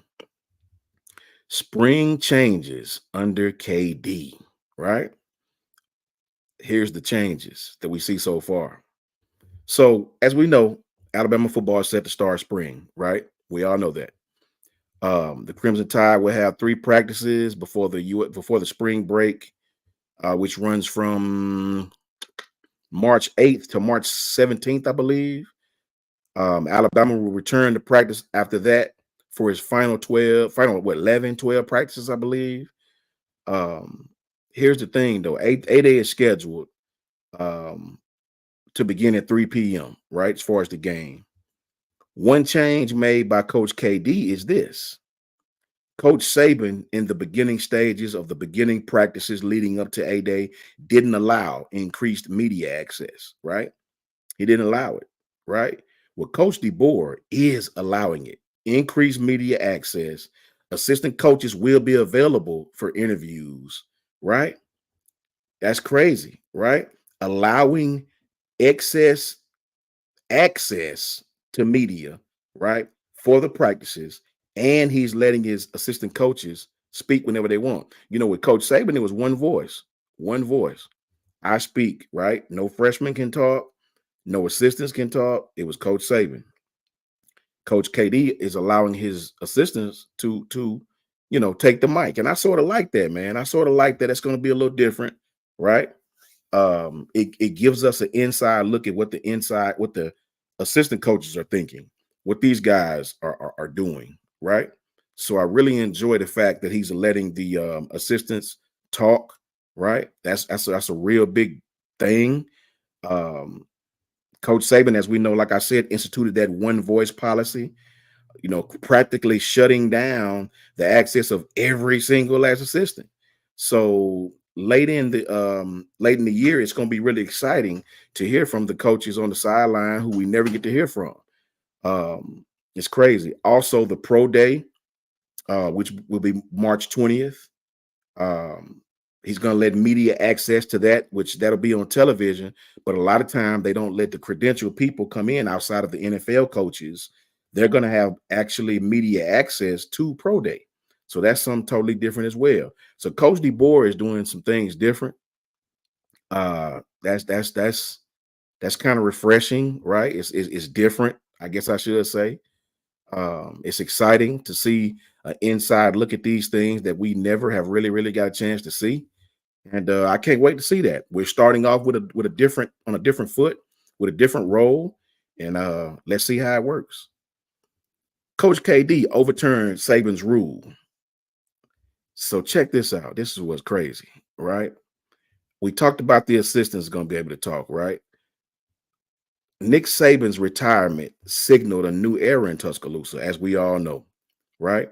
We all know once the GOAT retired, we didn't want things to change, but it seems like things would change as far as who did what, who went where. So it's kind of crazy. It's kind of crazy for Coach DeBoer to come in and really put his footprint on things. It almost seems borderline weird. Like, man, like it's just a bunch of weird things. Once we've had stuff so many different ways, only one way in our case for 17 years, it just seems weird to change it up, right? But change isn't always bad, guys. Change isn't always bad. So under Coach Saban's rule, as I talked about, the head coach spoke. The media was not permitted to speak with his assistants. So not only will you be able to speak with the assistants, he's allowing more credentialed media in the press conferences. They're giving out more media credentials. I read that. I also read that he'll have one-on-ones with his assistants. Saban always kept his cards close to his chest, man, when it came to his relationship with the media. Funny enough, the all-time great college coach is now part of the media, right? Think about that. Coach Saban always kept his stuff close to the vest with the media, man. Well, guess what? Now Coach is the media. That's crazy, right? So Coach DeBoer is doing a lot of different things, guys. He's doing a lot of different things with his assistants. They're having media access to camps. They're having media access on the sidelines, more media access on the sidelines. So I don't know if Coach DeBoer is just trying to, I guess, help himself get over that Nick Saban shadow. I'm not sure if that's the reason why he's allowing so much media access, inside look at the coaches, inside look at the practices. A-Day will have an all inside look at that, right? From all different angles, not just from the head coach. So to allow this much media access is really different for Alabama. I'm sort of excited about it because I kind of want to see what's going on. I kind of want to peel back the layers of the onion to see what's going on with this new coaching staff and how they interact. When they showed the fourth quarter program and they showed those little clips, everybody was excited when they saw that, man. You feel me? Everybody was hyped when they saw that. Everybody was excited when they saw how the other coaches interact with the players, when they saw the drills they were doing, when they saw the excitement from player to player, from coach to coach, right? All the players sweating, working, getting to it, right? The coaches' interaction, that was big, right? So I think more of that will help us. We'll bring in more fans as usual. I'm excited about it. So I applaud the fact that Coach KD is doing some things different. And I think it'll be good in the long run. I think it'll be good to get his personality out there. I think it'll be good to get out from under the shadow of Coach Saban and kind of put your own fingerprint on your program now. So shout out to Coach KD. Shout out to the idea of involving the media more, right? And shout out to all the Bama fans who want to see more Bama and want to peel back the layers and see what's going on. SEC expanding further, right? So in this crazy college football world of ours, you think something's settled, it's not. You think we're going to 12 teams, it's settled, it's not. You think we got the college football playoff now, everything's good, it's settled, now we can play ball, it's not, right? These guys are still fighting over TV contracts, who get what game where, how many teams they're going to let in. It's still a cluster F, right? And money is at the root of it. So here's the thing. Obviously, the SEC now with 14 teams, 16 teams, whatever the case may be, whatever we have now, the SEC and Big Ten apparently, to me, appear to hold all the cards as far as college football is concerned. And many are calling it a power two, right? Many people in media circles are calling this thing a power two, right? It's already been a few years now, 2 years? Last year and the year before, when they officially got announced that Texas and Oklahoma were leaving the Big 12 and coming to the SEC. This will be their inaugural year, right? 2024, 25, whatever the case may be. So while the move was a no-brainer for them, the rest of the college football world has seamlessly been in a state of panic, if you will, since. I mean, ever since Texas and Oklahoma came to the SEC, stuff has hit the fan, right? Everywhere in every conference. Everybody's trying to keep up with us. Everybody's shuffling, moving, shuffling, coaches shuffling, teams shuffling. Ever since Texas and Oklahoma made the transition to the SEC, everybody has been scurrying like roaches, trying to compensate their own conference, trying to make up stuff, right? So when you think about the SEC and the Big Ten and the moves that they're making, the Big Ten obviously answered by adding USC, UCLA.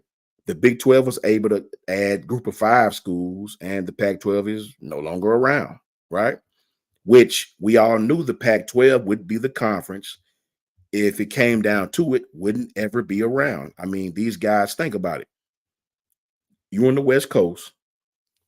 Your game starts at 7 o'clock. Everywhere else in the country, at minimum, that's 9 o'clock, minimum. We're not even going to talk about farther east, right? That's 3 hours. So when you play at 7 o'clock, man, that's a 9 o'clock game. So that means your game is being played at 11 o'clock everywhere else in the country, right? So the Pac-12 knew this. They could have compensated for that. They never did, right? Hence, no eyeballs. Hence, less money. Hence, less fan enthusiasm. Hence, your conference is not here anymore, right?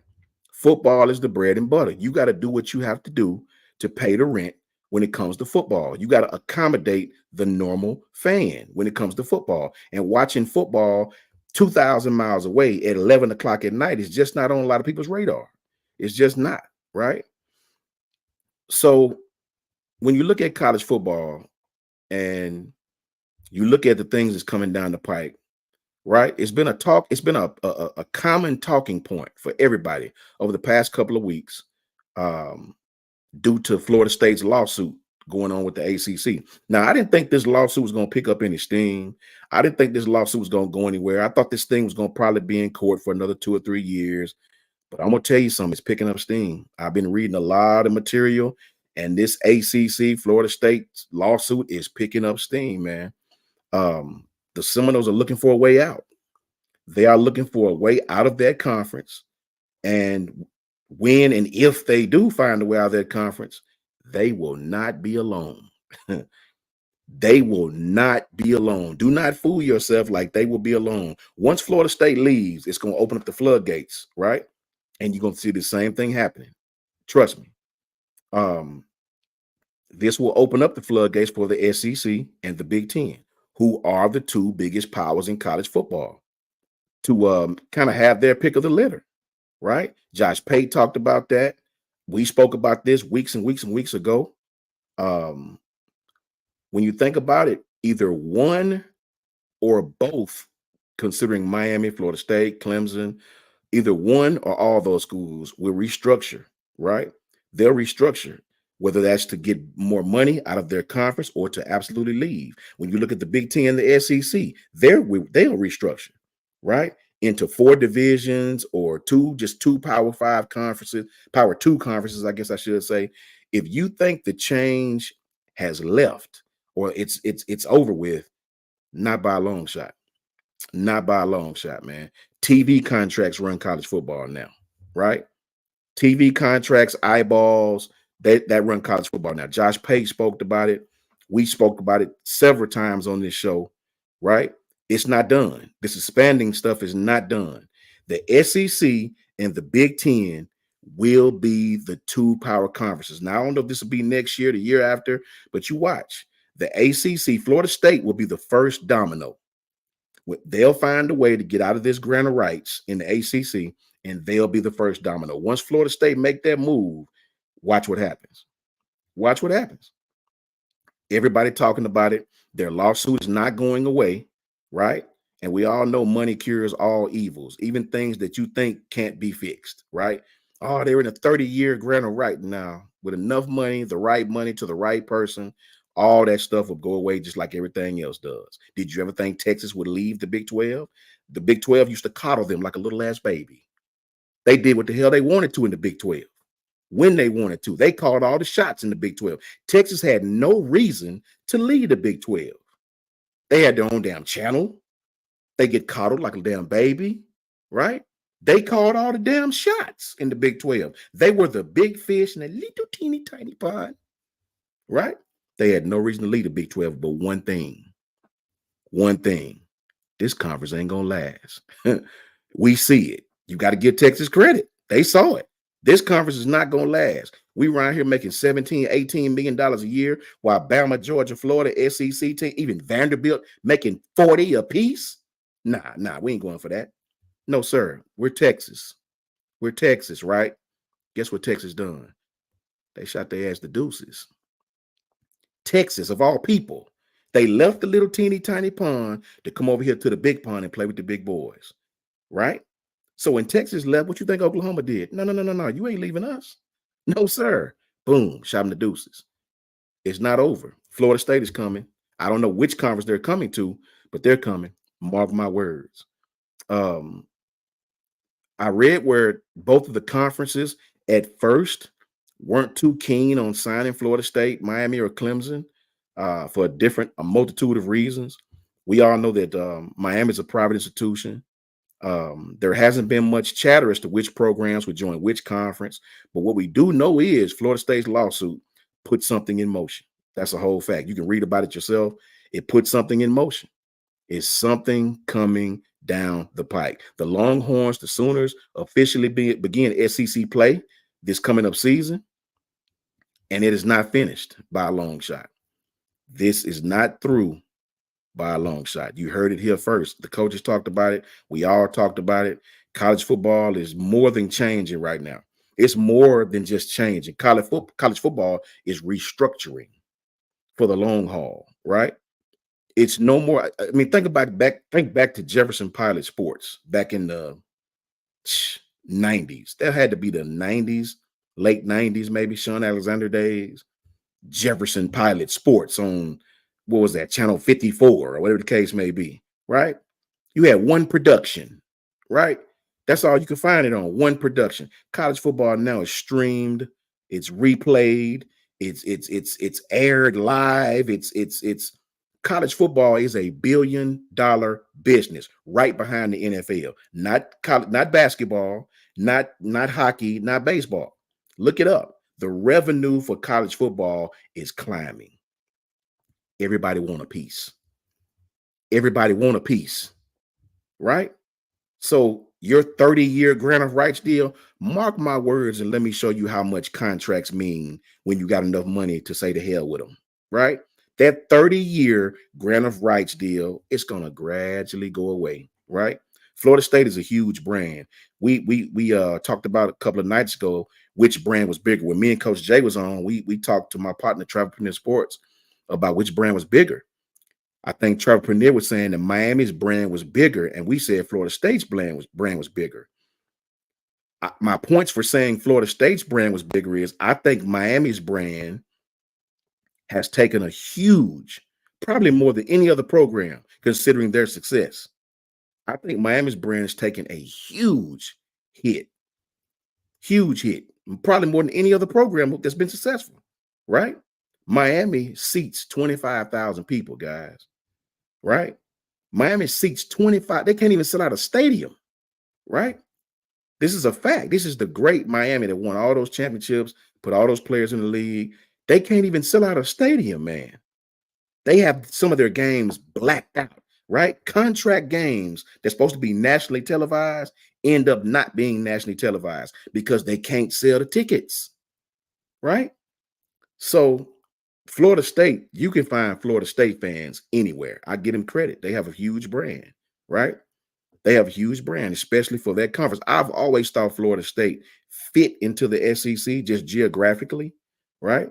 I've always think that. So stay tuned, man. I don't think this stuff is finished. Neither do a lot of talking heads. I don't think that this expansion is over by any stretch of the imagination. The big brands like Florida State, Notre Dame, they will not be left out, right? They will not be left out. They want a seat at the table just like everybody else. Those programs will not be left out. Even somebody who's as powerful as Notre Dame, man, somebody who's as powerful as them will be forced to make a damn decision, right? Yes, you've been independent. You're making all the money, right? You're forced to pick a conference, man, right? You're no different. We respect you, all that, right? But you got to pick a conference if you want to be a part of this thing. And I think they will. I think they will, man. Money will override loyalty. Money will override tradition if it's enough money, as we all see. Trust and believe that. Undefeated. What are you guys talking about, man? I need to know. I need to know now. What are you guys talking about? I had a couple people hit me with football questions. We did one of those videos today, Ty and I, on the running backs. It was a really, really, really good video, man. You guys need to check it out. It was really, really in-depth. It was a good video. We really spit some facts and what I thought was going to happen. And it's just my humble opinion, man. You know, Ruben Poole, what's up with you, bro? Ruben said it best. Ruben Poole said Miami has not had a top 10 finish since joining the ACC in 2004. And, man, that's a powerful comment, Ruben. That is one hell of a powerful comment. Miami has not had a top 10 finish, man. Damn where you start.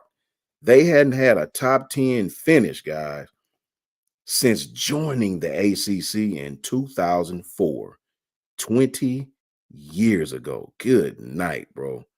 Yeah, that's terrible. Like I said, man, I think when I say their brand is taking a hit, I'm not talking about alumni. Sure, they still got all the great alumni. They're a private institution, so they got plenty of money, right? I'm talking about as far as you guys' fan base, right? It seems like your fan base only cares when you winning, right? I don't hear nothing from your fan base when y'all losing. It's probably more Miami podcasts of fans beating up the coach than any other podcast of any other fans I've seen. I mean, you can just Google Miami podcasts, and it's tons of them, man. Tons and tons of them, bro. Right? And all they do is talk about how bad their team is, man. Fire Mario. Fire Mario. It was fire Manny Diaz not too long ago. It's crazy, man. They something serious. Shout out to Kimberly. You already know what it is, Kimberly. Shout out to you. Ebony, what it is. Not what's going on, what it is. That's a down south thing. You know, we talk broken English here. You know, we say what it is. You know, that's some down south stuff. Get you on that when you come down here, right? IMAX 3D says, come play for the U. Just sounds cringy. Hey, IMAX, don't it? It don't have the same effect, man. IMAX 3D said it best. I hear that come play for the U with Michael Irvin's voice. It just don't hit the same, bruh. Shout out to FYBJ, man. It hit different, man. It just don't hit the same, right? Not to say these guys can't get it back, because I do think teams like Miami are sleeping giants. I do. I think the right coach, the right administration, because I don't think this administration can really get that school back popping. Because to me, the number one thing Miami should be focused on is building a dadgum stadium, getting out of the Dolphin Stadium. Getting out of the Dolphins stadium. You're letting the Dolphins punk you right now for about $2.6 million a year. You need to let them stop punking you, man. All those raggedy buildings down there in Coral Gables, tear them down, buy the land, go ahead and purchase the land, build you a 50,000 seat stadium. Take a page out of Louisville's book. Louisville started out with this little 30,000 seat stadium. 5 years later, they went up to 40,000. 6 years later, they went up to 50-something thousand. Now look at Louisville. Packed house, can't get a ticket to their games, jumping, plenty of TV games, and crowd is 10 times better than yours. All facts. The truth is in the details, man. That's just no lies told. That's what it is. Shout out to LaQuisha Gordon. You already know what it is. Jim Parker says FSU and Clemson to the SEC. You know what, Jim? But here's the danger in. Let me get your comment. Here's the danger in it, Jim. Yes, I do think FSU obviously fits in the SEC. I think Clemson geographically fits in the SEC. But here's the thing. Does that really help us in eyeballs? Because it's about eyeballs, right? We have a South Carolina team, right? We have a Florida team. Now, we don't have, now that's two different ends of Florida, but still, right? Look at the Big Ten. They got the California eyeballs now. They got the Midwest eyeballs now. They don't have the Texas eyeballs, but they got the Ohio eyeballs, right? They got the East Coast Maryland eyeballs, right? And we don't want them to have the Notre Dame eyeballs, because that's a lot of damn eyeballs. We don't want them to have Notre Dame eyeballs, right? I would be happy if Notre Dame joined the SEC. Now, they may start that academic institution, blah, blah, blah, blah. They may start that crap, right? But at the end of the day, if I can reference, was it Blue Chips? It might have been Blue Chips. It wasn't Blue Chips. No, it's the program. That's what it was. If I can reference the program, when did 100,000 people show up to a damn chemistry test, right? By no means am I taking a crap on academics. What I'm saying is football pay the bills. As you see, the reason for this move is not basketball. It's not volleyball. It's not soccer. It's not softball. It's not baseball. The reason for this move, USC moving to the Big Ten, Stanford moving to the ACC, is football. Football is the keys to the car, man. Right? Football, as football goes, the university goes. Go ask UAB in Alabama down here. I say that again. As football go, your university go. Right? Go ask Ohio State. Go ask Bama. Go ask Georgia. Go ask some of these successful universities how far they go without their football team. It's a lot of money, man, packing 100,000 people into a stadium, right? That's a lot of concession stand money. That's a lot of parking money. That's a lot of gate money. And that's a lot of TV contract money, right? Money moves people, bro. Even the people that you think can't ever be moved. Right? As we're seeing in 2024. Ephraim. What's up, Ephraim? What's going on, bro? How you doing, Caitlin? You all right, Caitlin? Caitlin says FSU and Clemson. What Caitlin say? Caitlin say FSU and Clemson. I can see them wanting in, but we won't see people wanting SEC as much anymore. Yeah, I agree with you, Caitlin. It's going to be different. You're right. It's going to be different. It is, because a lot of these schools don't have SEC roots. They don't have that. They're not used to chanting their conference name when any team in the SEC win, right?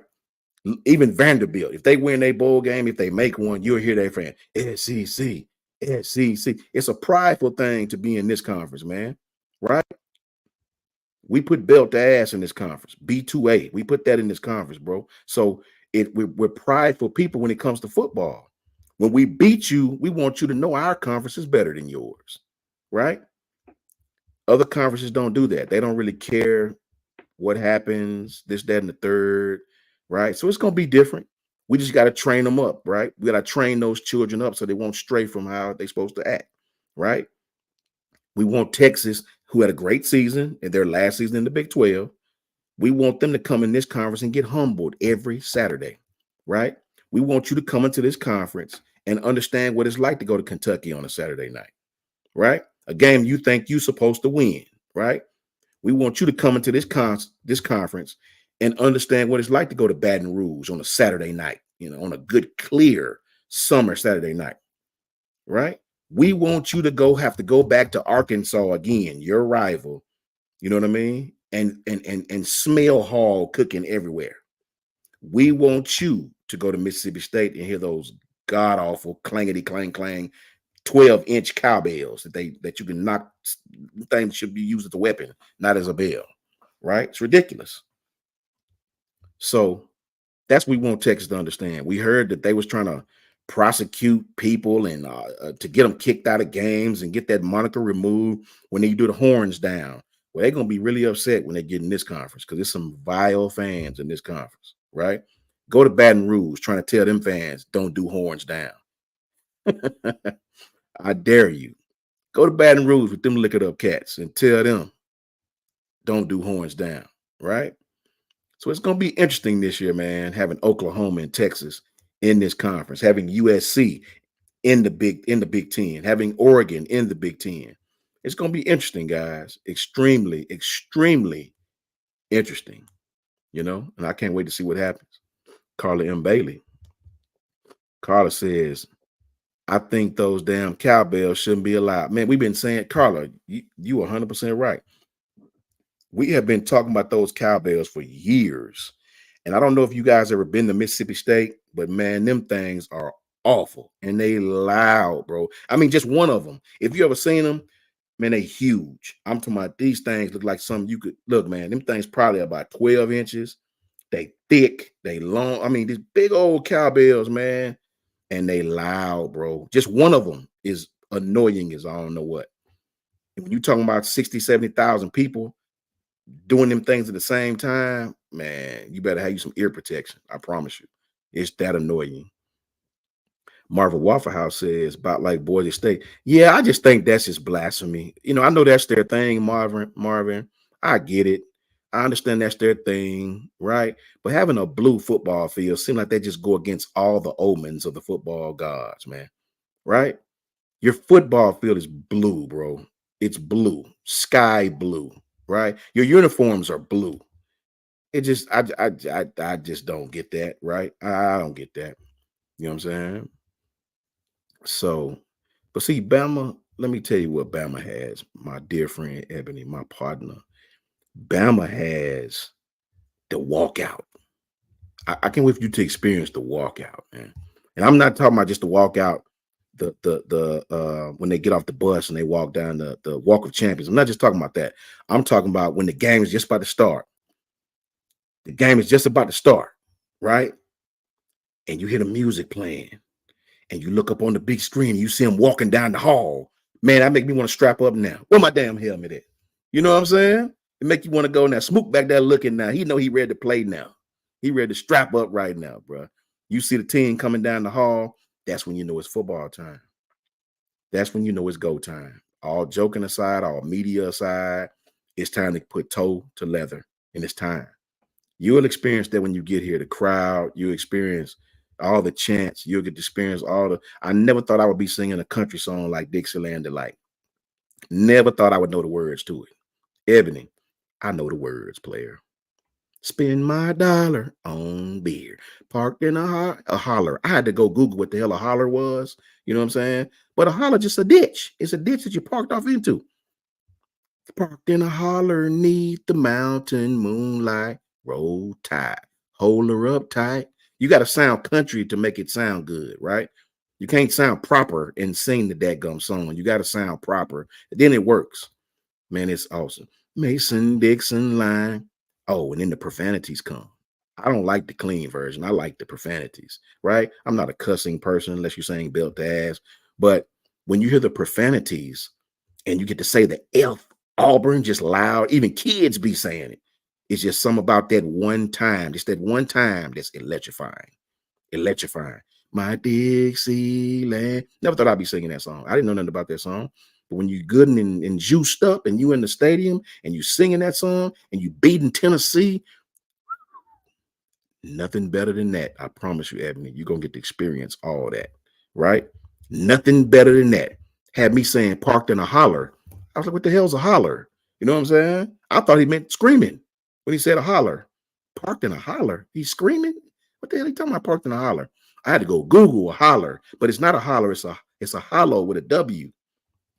I ain't know that, right? And I live in the state. Bro, I be so hyped when that song come on, man. Everybody be singing it. Everybody, the whole crowd be singing it, man. It's crazy. You can take your most city-fied guy with a briefcase, put him next to the most country dude in overalls, and they both got their arms around each other singing that song. I promise you, you're going to see all that, Ebony, right? So it's wonderful as you kicking Tennessee's ass. I love it. Love it. Love it. Right? Do you want to know, Ebony, how much it's wonderful? Look, Dwight, he just put the words out there. He just said it. He just said it. You know what I mean? When they say that part, look, Ebony, I'm going to send you a video. I'm going to send you a video because it's a video on YouTube. It's the last time that we sung Dixieland Delight before it got banned the first time. That's the loudest I ever heard it. The whole crowd just chanting F Auburn through the entire song. It's absolutely wonderful. I hope you guys Google that.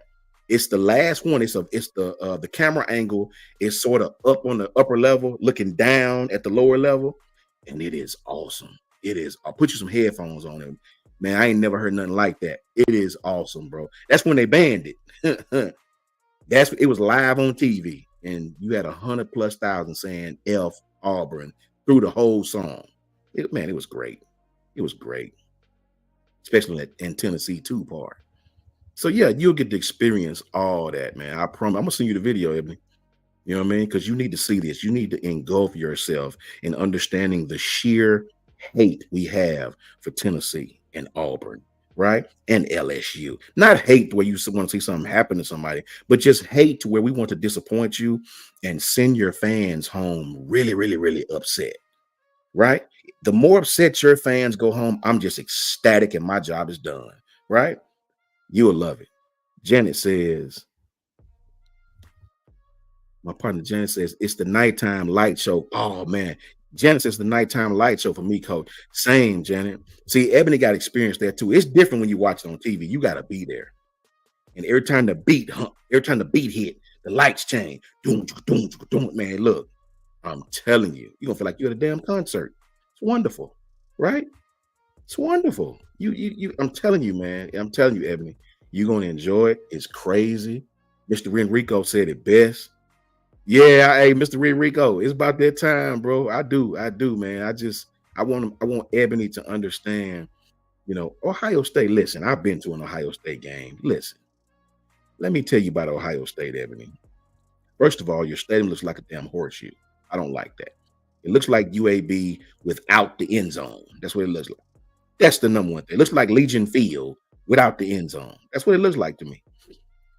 Second of all, the crowd is great, right? Can't take nothing from the crowd.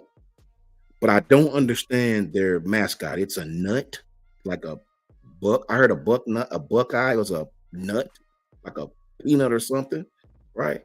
I had to Google what is a buckeye. It's a dadgum nut, right? So I don't understand that tradition, right? The band is sort of, I don't know. They say the band's would be so great, but it was really, really, really boring to me. See, our band played See Murder, F them other hitters. Our band play that, and they get the whole stand. Our band to go to a hip hop song and go to a country song, and everybody's chanting the song. This is awesome. It's awesome. I didn't understand the traditions of Ohio State. It was a good game. It was cold. It was Penn State a few years back. Me and my partner Jerry went up there, man, and it's like he's from that area. He's from Cleveland, I believe. And it was freezing, absolutely freezing, right? So I mean, it was okay, but I can promise you this, and this is not me being biased, Ebony. If you love Ohio State games, or you think that Ohio State is hype or whatever, wait till you come to these games in the SEC. Even people who played, look, what did Chris Olave say? Chris Olave is a wide receiver from Ohio State. Just 2 years ago when we had JMO? Chris Olave said when he went to the SEC championship and seen Bama play Georgia, it was the hypest game he'd ever seen in his life, including the ones he played in. What he said. He said, I ain't never seen nothing like that. And this is an Ohio State guy. Went to the SEC championship in Atlanta when JMO, him and JMO was still cool. He said, man, I ain't never seen nothing like this. Not even our games. This is what he said, right? The SEC is different. You got to understand football is a big deal, not just at one place. It's a big deal at Ohio State. It's a big deal at Michigan. It's sort of a big deal at Penn State. It ain't a big deal in Maryland. It ain't a big deal at Wisconsin. They like cheese, right? When you come here, Ebony, Auburn, packed house, record sellout when they play Bama. When you go to Texas A&M, you got 112,000 Army cadets swaying left to right like this, all at the same time. If you look up, it'll make you dizzy, right? Go to Tennessee. May possibly be the loudest stadium in the SEC outside of LSU. Go to LSU. That's the game you can have real fun.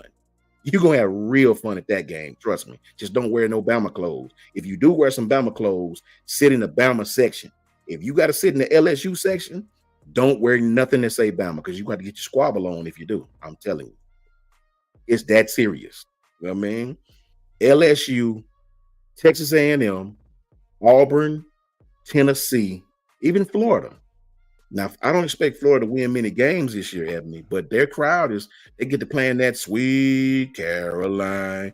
Man, they go crazy on that stuff. Crazy. I'm talking about that foolish on that song. Seriously. So I'm anxious for you to see what the SEC brings. It's just a totally different vibe. It's just a totally different aura, right? The tailgates are something totally different. Go to Ole Miss on the Grove tailgating. I can promise you're not going to see nothing like that in the Big Ten. Now, I've been to a Notre Dame tailgate, and I will say the Notre Dame tailgate was something totally different for me, but how can I explain it? When I say, Chad, it was different, what I mean is it was more on the Richie Rich, Grey Poupon, everybody toasting, it was hype, but these people had full bars. I had never seen that. These people would pull up and have a full bar full of liquor. Stopped. I said, man, how much you pay for that? Oh, a couple thousand. Ain't no big. I mean, these people they tailgate different. Like it's more controlled and it's down here in the South. No, it's bananas. It's bananas. Everybody cooking. Everybody trying to feed you, Ebony. Everywhere you go, people gonna offer you plates, ribs, barbecue, Winnies with cheese and stuff stuffed in them, all type of stuff. Everybody offering you liquor. Everybody offering you cups. Everybody trying to get you to drink this, try that. Wait till you LSU. Before the game, you're going to eat I ate stuff I had never even heard of. Boudin, all these different delicacies that I've never tried, right? They're going to feed you good. They're going to let you drink for free. They're going to take pictures with you and pat you on the back. But when the game starts, nah. That stuff is over. That stuff is over, right? Enemies. And if they lose, they're going to try to jump on you. All facts. So I can't wait for you to experience the SEC. It's totally different. It's a reason why the SEC was rated the most rabid fan base for like 12 years straight. You have places like Ohio State that can compete, right? You have Michigan that can compete, but everywhere else in that conference, not so much. You have Texas, you have Oklahoma that can compete. Everywhere else in that former conference, not so much. You have Florida State, you have Clemson. Everybody else in that conference, not so much. SEC is everybody. Mark my words. What's up, Coach Smoot? That's good, Brody. Man, nothing How much, you feeling? bro. How you feeling? I'm good, bro. Blessed and highly favored, man. How you doing? Just schooling, Ebony. to some of the treats of being in this conference as opposed to others, right? Yeah, the food is better. Food is better. Off rip. Facts, man. Like off rip. The Southeast Tell about Conference the Grove. tailgate. Tell about the Grove, Coach Smoothie, Mississippi. Listen, place is. You want some good, like open fire, roasted, freshly deer meat, hogs, all that stuff. Get over to Mississippi. Get over to one of them Mississippi. They be on some other stuff over there. Yeah, they be on some different stuff, but like them tailgates be on point, man. What stadium?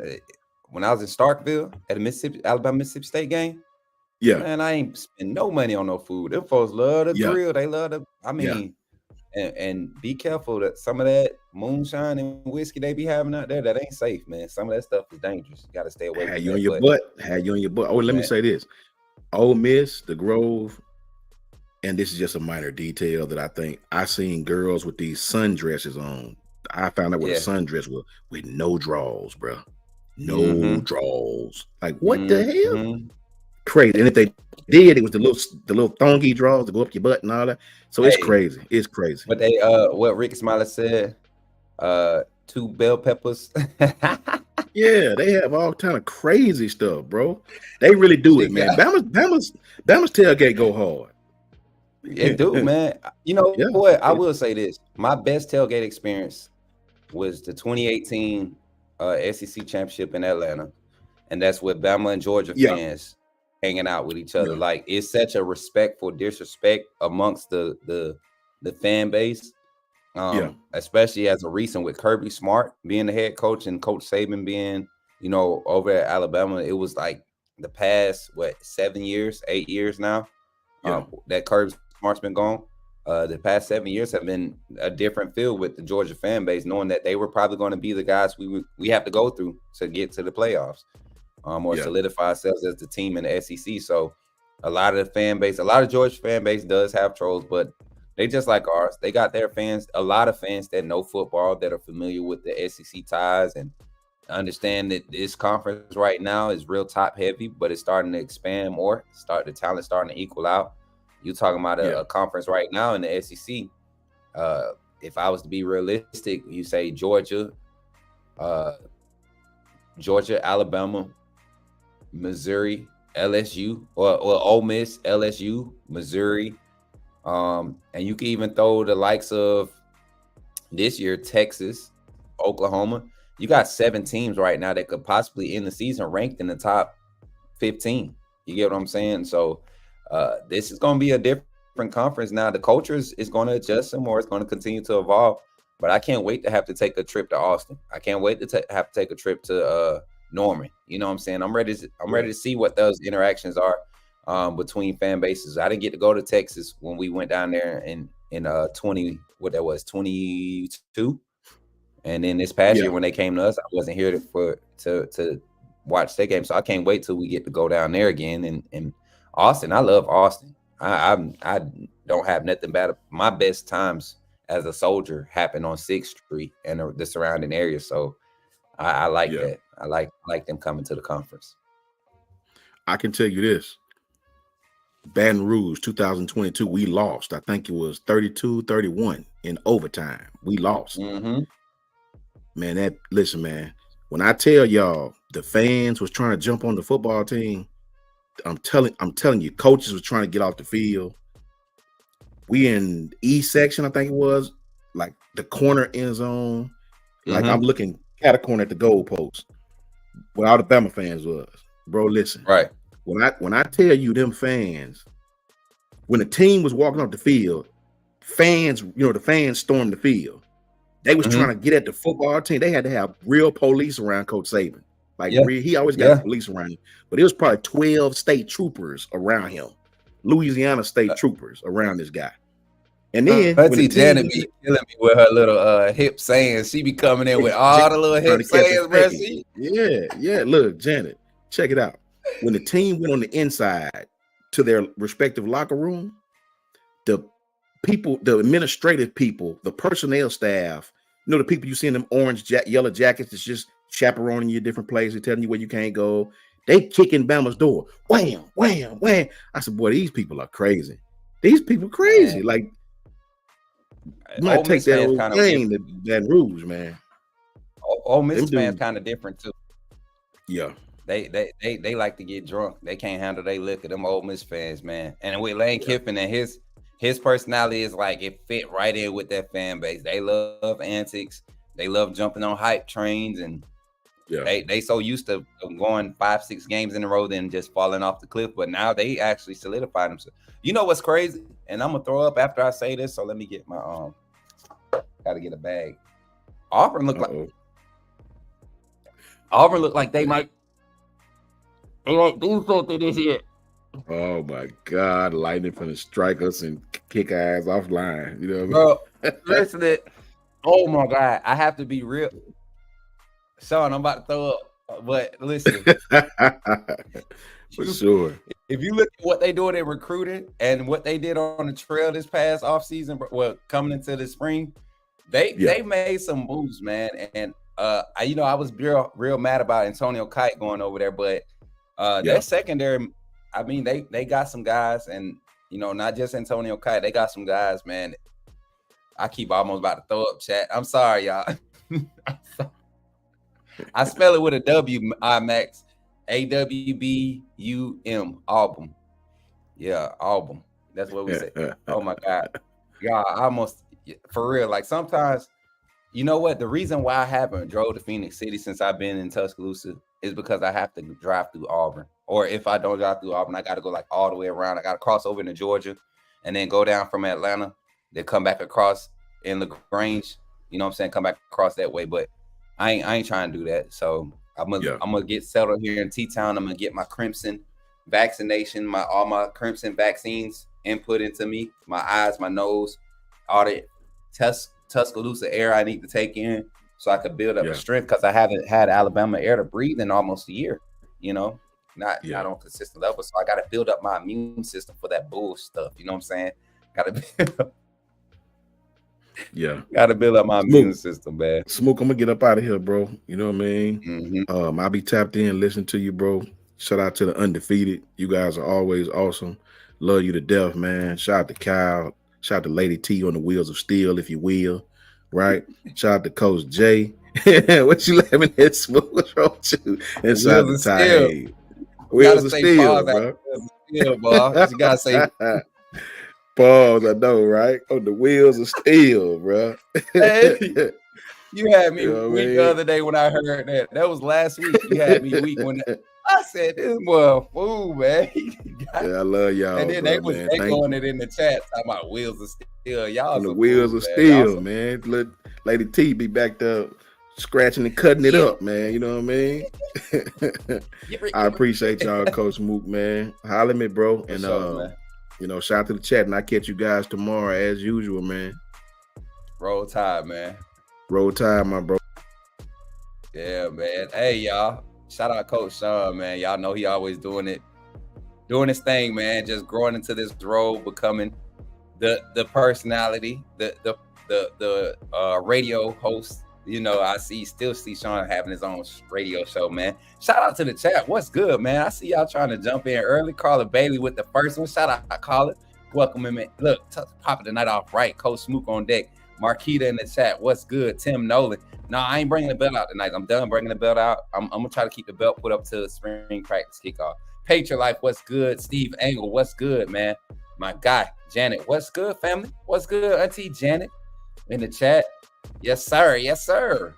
Man, listen. Tough call. Jim probably could flip a coin. As much as I hate UJ, I'd pick Auburn game.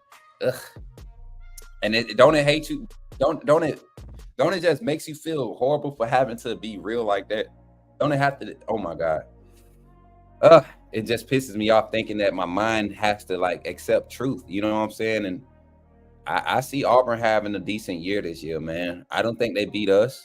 If it was every year, I was glad that we got them at home, Iron Bowl this year. I'm glad it's this year. Patrick in the chat. What's good, Patrick? And I'm sorry, y'all. It's got cold outside. I seen y'all joking on me because of my beanie. So my room, as y'all know, some of these hotels aren't very well insulated. So it is a little chilly. The heat won't stay on. And they said they're gonna come by and check my thing. Maybe I ain't doing it right. I didn't care to even bother it anymore after they stay on. So it's just, this is how we got to get it, But also this helps my headphones stay, tucked in my ears, because I got them. Y'all know, you always see me playing in my ears during my stream. So definitely appreciate y'all for noticing the beanie. This is an OG beanie. I actually stole this from my uncle, who I just got word. Sad news, but we're gonna keep pressing. So prayers up for the fam. Much love, y'all. The Smookinator. The Smookinator. I like that one. The Smookinator. I'm gonna say it like that. The Smookinator. What's up, Josh? All my people pulling up. Coach Glover. Is that Coach Glover? Oh, that's Andrew. What's up, Drew? What's up, Drew? How you feeling? Joseph Davidson in the chat. Marvin in there. Megan. Let's go, man. Can't they both just lose? I wish, Auntie Janet. I wish. Look, IMAX said the same thing. I wish. Yeah, some voodoo magic at Jordan Hare. That's all it is, man. That's all it is. Hey, it's just, you just kind of like look at things, just like we face reality with Bama. We look at all the good. We face reality with the negatives. I mean, you gotta look at all the good with Auburn. Hugh Freeze is doing something. He's fit. He's a good fit right now for them. So this man said smook sickle. Don't you ever say that again to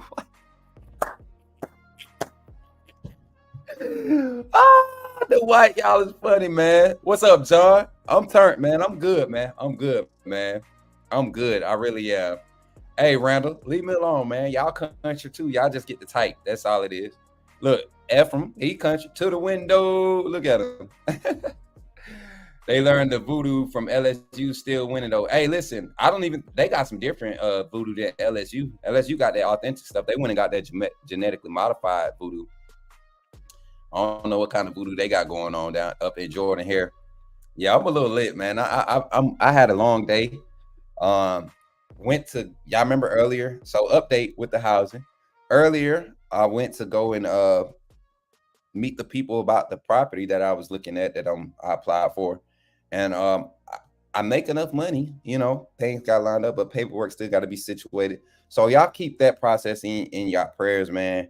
Like I said, the space I'm looking at is literally like right there where I need to be. So I'm excited about it, but I appreciate y'all for hanging out. Let's go ahead and get this nightcap closed off. We're not going to have such a long segment tonight. We got a lot of content that I have to get off and edit and have prep for tomorrow. Also, I'm looking to go and do some ground walking tomorrow on the campus, get acquainted with a lot of the areas where I'm going to be needed, and just be available to do, live up-to-date content, interactive IRL content. We got some recruits, some possible Alabama targets from the 25 and 26 class coming to campus in the month of March. I know the 8th and the 9th is supposed to be a big weekend. A lot of recruits are coming to watch the Alabama football spring practice on those dates, the 8th, I believe. And then I think the 9th is a camp day. So you'll see a lot of the junior prospects, the incoming junior prospects and the upcoming senior prospects at these camps, going through these positional drills, going to, 7-on-7, all different types of drills and skill set exposure opportunities for them. So it's going to be exciting to see how Kalen DeBoer and this staff operate those camps and the type of personnel that are going to be there evaluated. You're going to have a lot of college coaches, all of that, just scouts, recruits, everything's going to be at this camp. So I'm excited to see it. Also, don't forget our fan funders, guys. Don't forget you can become a fan funder. I was looking at the chat earlier. It's looking like everybody's picking those badges back up, which is exciting to see. And in order to become a fan funder, all you gotta do is either hit the QR code or hit the hyperlink at the top of the chat. And you'll see you'll be able to go on that link and definitely become a fan funder. You can start as low as $2.99, and that's 10 cents a day basically if you talk about a month and what it's cost to support this team. Because as Kyle likes to say, y'all know Kyle likes, this is his saying, I won't never try to take it, but I will adopt it and I will adapt. This is free to watch, but it's not free to operate. So when you all are donating your super chats, when you're giving when you're purchasing those fan funders, you're basically paying the staff that's coming to you every day, bringing you the content. And you get access to all the special emojis. Y'all run the emojis up, chat. Y'all run them bad boys up. I'm kind of full today, y'all, and the reason why my energy is kind of not mellow, but just like there, is because Aiden Kane, his mom, I was able to talk to them earlier after the show, and they were talking about how they want to become members and they want to support the channel, but just thinking about the fan funder made me think about a conversation, because they were just talking about how this platform, you as the chat were the highlight, more than my reaction, more than my commentary of his film. You guys' authenticity, there wasn't a lot of sunshine pumping, none of that, no fluffing the feathers. I mean, we had constructive criticism takes in the chat. We had some very positive feedback, and a lot of you all's comparisons to watching Aiden Kane's film, that gave him confidence, and I am glad that I am on a platform now. I'm in a position now to provide those opportunities for kids, because a lot of kids do get overlooked. And yes, he's in the 10th grade. We're on him early. A lot of the teams haven't been exposed to him, but it might just happen today that having his film on this show, having that segment, is going to get him the right exposure. And I would love to see him in crimson and white. Funny thing is, inside scoop, the young man respects and holds Alabama in high regards. I will say that. And that's not implicating nothing. I'm just saying, some kids, if they was to ever get an offer from Alabama, they're not going to waste time. And you see the skill set. You see what Sterling Dixon did. You see why I'm excited about Sterling Dixon. Once he got that Bama offer, he didn't care who else came in the door. Quentin Reese, same thing. I honestly believe if we had jumped on Noah Carter in the beginning of his recruiting before Caleb Nabor, I think he would have been committed to Alabama. I'm talking with that family. Noah's always had a liking for Alabama. Growing up, he's always been a fan. So it would be cool. Ebony, yep, your son was an Alabama fan. He told us live on in action. So if you still hear Ebony, I just had to take that little shot at you because I seen Coach Sean trying to school you on it. Yeah, Janet, get that boy offer. I'm right there with you. I'm right there with you. What's up, Matt? How you feeling tonight? How you feeling? That was really something last night, and the way it played out, Coach. Oh yeah, I love it. I love it, man. And you know what's crazy? I forget who. It's so many kids I talked to. Oh yeah, it was Aiden. Aiden earlier today. He was saying that after the show, after that segment, he said like an hour later, he got a follow on Twitter from the Duke football program. So good. It may not be Bama yet, but if Duke looking, somebody else gonna be looking soon. And he plans on camping this summer. So I'm excited. I'm excited for him. TK Norman, Tristan Lyles, Jordan's Vines, J6. Who else have we featured on this show? What's my guy name? So many of them, man. I it's so many names and people that I deal with. Hold on, who's this? Who is this? Okay.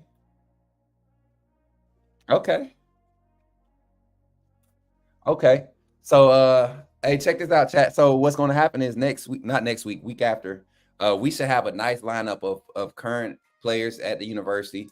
Also, we may have a coach come on here in the next 2 weeks to sit and talk with us for about 15 minutes. And then we got a lot of 25 targets that I'm getting in contact with. So this offseason is supposed to be full.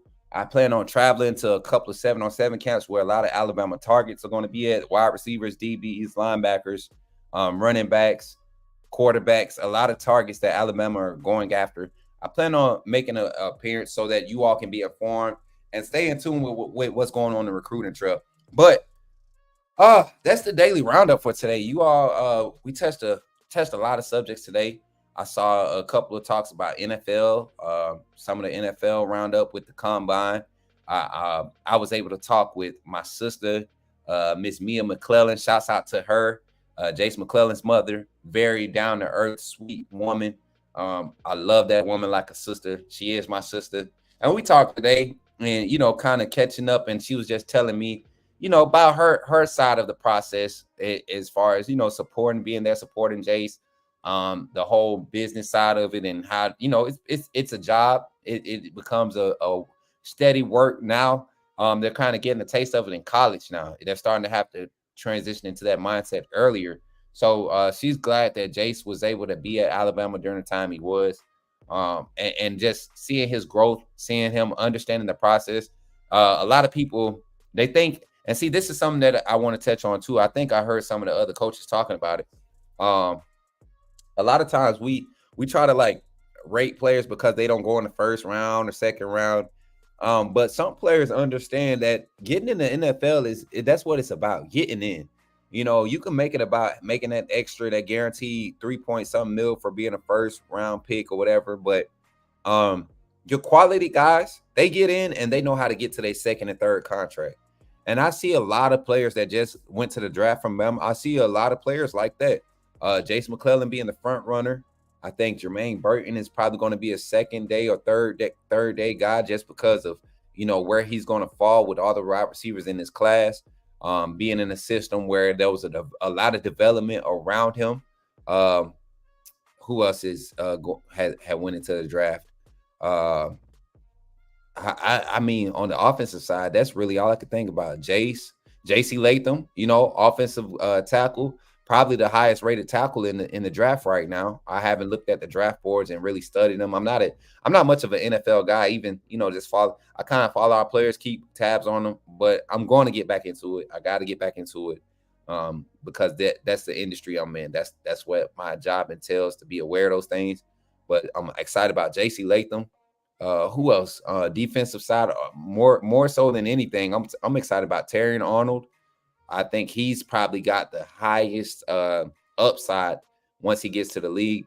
Dallas Turner, of course. I'm curious to see what his NFL persona becomes. I saw a few things from Dallas Turner and his demeanor towards the end of the season, and I could understand the frustration. Even after the game, when they lost to Michigan, it was like he was very vocal about saying, I'm out. So I didn't like that vibe.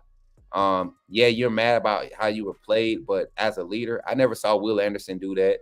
And Dallas Turner is not Will Anderson. I'm not saying by any means that lessens his draft stock. I'm just curious. I'm excited to see and curious to see what his NFL persona is going to be. Who is Dallas Turner going to be in the NFL? Because we seen guys that, we're quiet and well kept at Alabama, and then they get to the league, they just flip on us, and then you seen some guys, they real quiet and they get there and you see that personality, true personality come out on the next stage. So I'm excited to see it, y'all.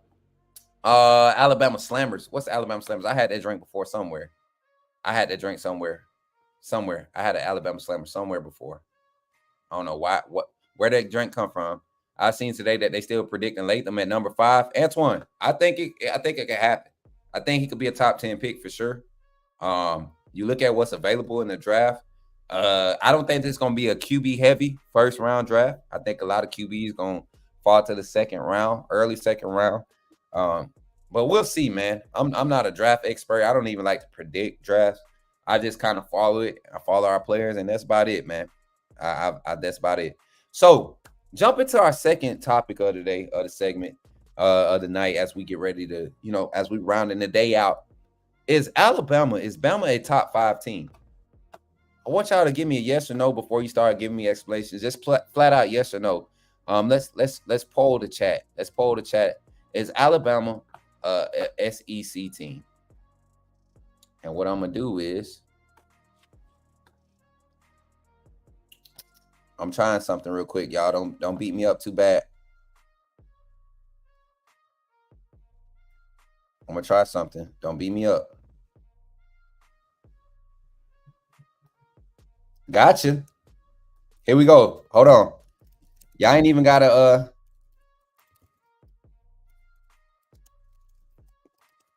look at God.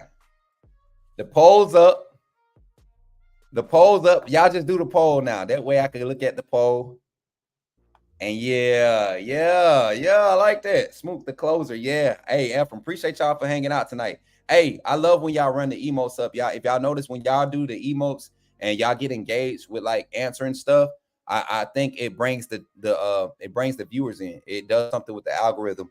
That's what I've been taught in my time of doing content creation. The more activity you have on the live stream, it produces traffic, it creates traffic and gets people in here. So let's get everybody in here. Haters, supporters, naysayers, all. You know what I have been enjoying? My last two or three segments, I will say this. and they might have just left because we had 171 in here, and now we had 160. Oh, they might be back. But what I have enjoyed is the fact that I haven't had to deal with our resident trolls. Like for the past 2 segments, we had Bama Hater was like a day ago, but you know what I'm saying? Like it's been lit. It's been lit. Like no trolls. Like that's been awesome. Who else? Coin God been kind of quiet. You know what I'm saying? Coin God been quiet. So you know that BTA probably got to him a little bit, or he probably just got tired of me coming for him. He thought I was in my feelings, but you know that's my job. I just kind of got to shut that troll stuff down. That's what I take pride in shutting the trolls down, y'all. Who else? Piano Man, what's good? My guy, Wells, what's good, fam? Wendell, what's good, fam? Nice, Smoot. Yeah, that's me. Yeah, LaQuasia, undefeated. Yes, sir. Knocks on wood. Listen, knock hard. DR334. We out here in these streets, man. Hey, so I'm gonna look at the poll real quick. Let me see. Oh, we're saying 93% says is Alabama top 5-10. Are y'all being realistic or y'all being fans right now? Talk to me. Are y'all being realistic or y'all being fans right now? How many votes we got on this? 47 votes. Keep voting. I'm gonna stop the voting at 50. 48, 49. Oh, we'll stop it at 75. We'll give y'all a few more minutes. We have 94% right now that says yes. Y'all being real? Y'all being a fan and being real? I like that. I like the response to that. I really do. Cause I can agree with y'all. I can agree with y'all and say that Alabama is a top 5 team in 2024. I really do. So I want to read y'all this article and I want to kind of highlight some things that was said. So y'all remember early in January, there was a preseason top 5 put out. And this was before Coach Saban announced his retirement. And you look at it, you know, Alabama was ranked number 4 in that preseason top 5. No, they were actually number 5. Their last previous ranking was number 4, meaning that the last ranking that they ended the season with going into the playoffs. Preseason, we was ranked number 5, and now with the new power rankings, this is ESPN. They did this story. I can't remember the guy's name, but he did this write-up. He's at number 9. We put us at number 9. You see our win undefeated in the SEC. I don't know many teams that can go undefeated in the SEC and still, you know, be ranked outside the top 5 when they're returning, you know, a lot of their production on offense, not necessarily all of it, but a lot of it. And then your defense is your interior production is there. Your guys up front. It's your secondary replacement. So I could see the questions, but number 9, come on, man. But it says winter update, replacing Nick Saban, no undoubtedly the greatest coach in sports, modern era. Let me see. Modern era was never going to be easy. Alabama's transition under former Washington coach Kalen DeBoer has already been rocky, with Downs and highly regarded quarterback Julian Sayin transferring to Ohio State. Bond and tight end Amari Neblack jumping to Texas. Offensive tackle Caden Proctor returning home to Iowa, and several players leaving for the NFL. Then making matters worse, offensive coordinator Brian Grubb and offensive line coach Scott Huff took jobs to Seattle. Saban's dynasty wasn't built with Tinker toys, so Crimson Tide will be fine in the long run. The Tide added 3 Washington transfers and quarterback Austin Mack, receiver Jeremy Bernard, offensive lineman Parker Belford, defensive lineman LT Overton, and cornerback Damani Jackson were nice pickups on defense. The board knows how to build a championship program, but Alabama fans may need to be patient. You know what? And this was written before Keon Saab was added to the roster, so you could add him on that transfer roster. You could add Josh Cuevas, the tight end from Washington. You could add him to that portal. And you look at the portal rankings right now, Alabama's number 4 as far as portal quality coming in, still with the number 2 recruiting class. Similar things that Coach Saban did to maintain relevancy in this current new age of college football. So for that reason, preseason, I think we deserve a top 5 ranking. Am I mad that we don't have it, or that, you know, some writers are you know, predicting us to be outside the top 5 coming into the season? No, I'm actually happy. Anything that we can use for fuel, anything we can use to add a extra a little more weight to that chip on our shoulder. Because when there's a light chip on your shoulder, one win or get that chip off your shoulder. But when you got a heavy chip on your shoulder, like literally a weight on your shoulder, that you can't escape the steady, like Jalen Milroe can't escape the fact that the fan base that he went out in front of and led them. No quarterback led our team was the quarterback of the games where we won all those SEC conference games. As a matter of fact, the quarterback that led us to that game, he's got one of the highest winning percentages in college football amongst coaches right now. It's only 2 quarterbacks in front of him, Carson Beck, and I think he's not even there no more. You only had 2 quarterbacks that had a better winning percentage than him. So I mean, it's one of those things where you're like, why can't these guys why can't the fan base, the naysayers, why can't they get over themselves and really trust the process with not just Jalen Milroe, but the rest of his team? The writer also pointed out all the guys that left, and he pointed out the guys that replaced. I think we replaced everything that we lost with equal or more talent. You talk about Amari Black. I think he was kind of like our guy at tight end, looking for his athleticism, but you recruit a guy in Caleb Odom, who you end up moving to wide receiver, who I believe is going to be done with Amari Black with him at Texas. I think he's going to get moved out to a more of a hybrid receiver role. He fits the mold, fits the build. I mean, Sarkisian does that. He splits those big guys out, and I think he'll be used a lot like Kyle Pitts was in college. Talk about Isaiah Bonds being gone. Isaiah Bonds posted a cap tweet or reposted a cap tweet talking about he didn't have any drops last season, 3, and 2 of them was in one game. I remember very, very, very, very vaguely. It was against Mississippi State or Ole Miss, one of the Mississippi teams. Isaiah Bonds had 2 easy drops, just mental errors, nothing big. The games weren't in question. They were contested catches, but they were drops. They touch your hands, they're drops. Okay, we're gonna leave that at that. But you replaced all those guys on the offense. You go out, Isaiah Bonds leaves, you secure Ryan Williams, you get Jeremy Bernard.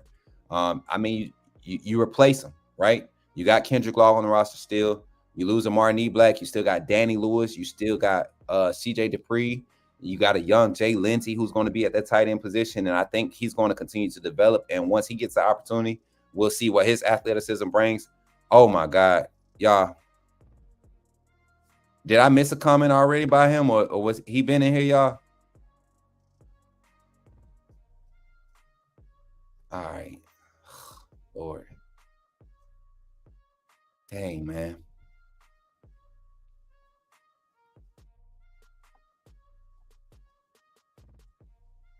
Wait. Can't hit threes again tonight. Hey, it's gonna be all right. I'm trying to get off and watch this game too, man. I know it's gonna be a tough game tonight, but I'm excited. As a matter of fact, let's pull it up. Y'all want to pull up the game tracker? I can put it up in one of these windows right here.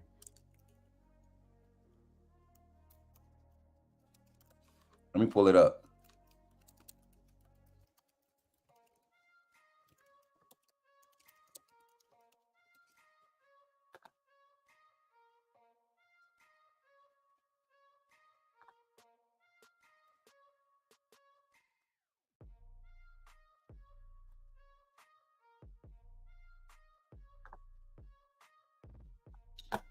Where's the one?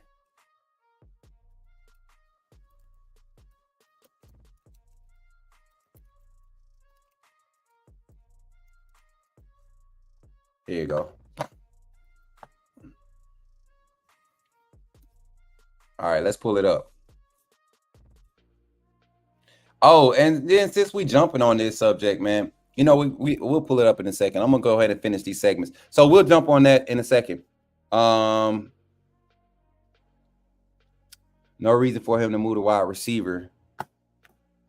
I'm not even talking to you, bro. I'm just I wish Coin God, I'm gonna send you all the messages I got about your takes, man. So you just won't think I'm just picking at you. Like thank you for being here tonight. McDonald's bag, anyone? Wear it. Look, hey, listen, you know what? Did y'all feel a blue chip moment last time we watched the? If y'all seen the movie Blue Chip, did y'all feel a blue chip moment when we played against who was that lost to? Kentucky. Did y'all feel that blue chip? Did y'all feel like that was a blue chip game? Because I feel like they was just throwing shots up that game. I went back and I got to watch a lot of the highlights, man, after watching the game. So, yeah, y'all let me know about that. So, more hype, more questions. I wanted to jump into this because we're starting to see that the narrative is changing around the Alabama football program now that it's getting closer to spring. You saw during the transfer portal, everything negative that fans, fair weather fans, or fake fans, or columnists, writers, people that can take a chance and take a shot at Bama. They were really doing it. They were really trying to capitalize on those moments. But now that window's closed and reality's setting back in, and you look at the roster, you look at the talent, you look at the coaching staff, you look at the experience on the coaching staff and how young the coaching staff is and how highly touted and sought after a lot of these coaches were, not just by Alabama, but multiple universities were after a lot of our coaches on staff. One confirmed was our defensive coordinator, Kane Womack. Kane Womack was a high commodity to get hired away from South Alabama. He had a few head coaching offers on the table. He's also had some Power 5 DC coordinator offers that were, talks that were happening around him. So you look at Jamarcus Shepard, still a high commodity now. You got on that offensive staff, you look at Chris Cap, solid run game design coordinator. A lot of people hire him for that reason. In particular, his ability to help scheme up the run game and teach blocking schemes in the run game. You look at, Mo Lindquist, a head coach at Buffalo. He leaves a head coaching position to come and be a co-defensive coordinator and defensive back coach. Him and Hitchler will be working. Colin Hitchler will be working hand in hand. I can't wait to see it all come together, y'all. It's going to take 2 to 3 weeks, 4 weeks max, for us to start seeing what this identity for this season is going to be. I can't wait to see it. Coin God, the sad thing is it's 1,000 people that watch this show daily and will definitely disagree with everything you say. You may be 1 for 100 out of everything you put when it comes to talking football. And I still don't believe you graduated from Alabama. I still don't. I don't believe you graduated from Bama.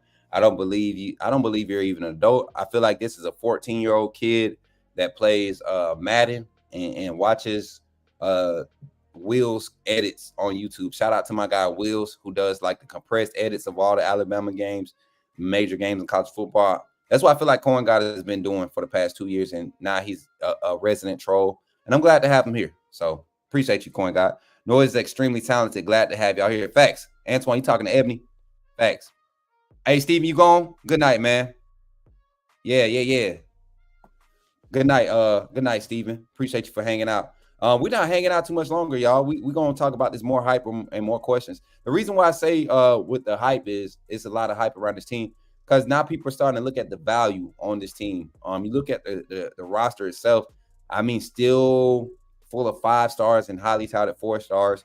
You have your 3 stars who probably are 3 stars because they didn't camp a lot. A lot of kids aren't trying to go and camp every summer and spend all their summer camping. A lot of kids like to get with their personal trainers and develop, continue to mold their craft.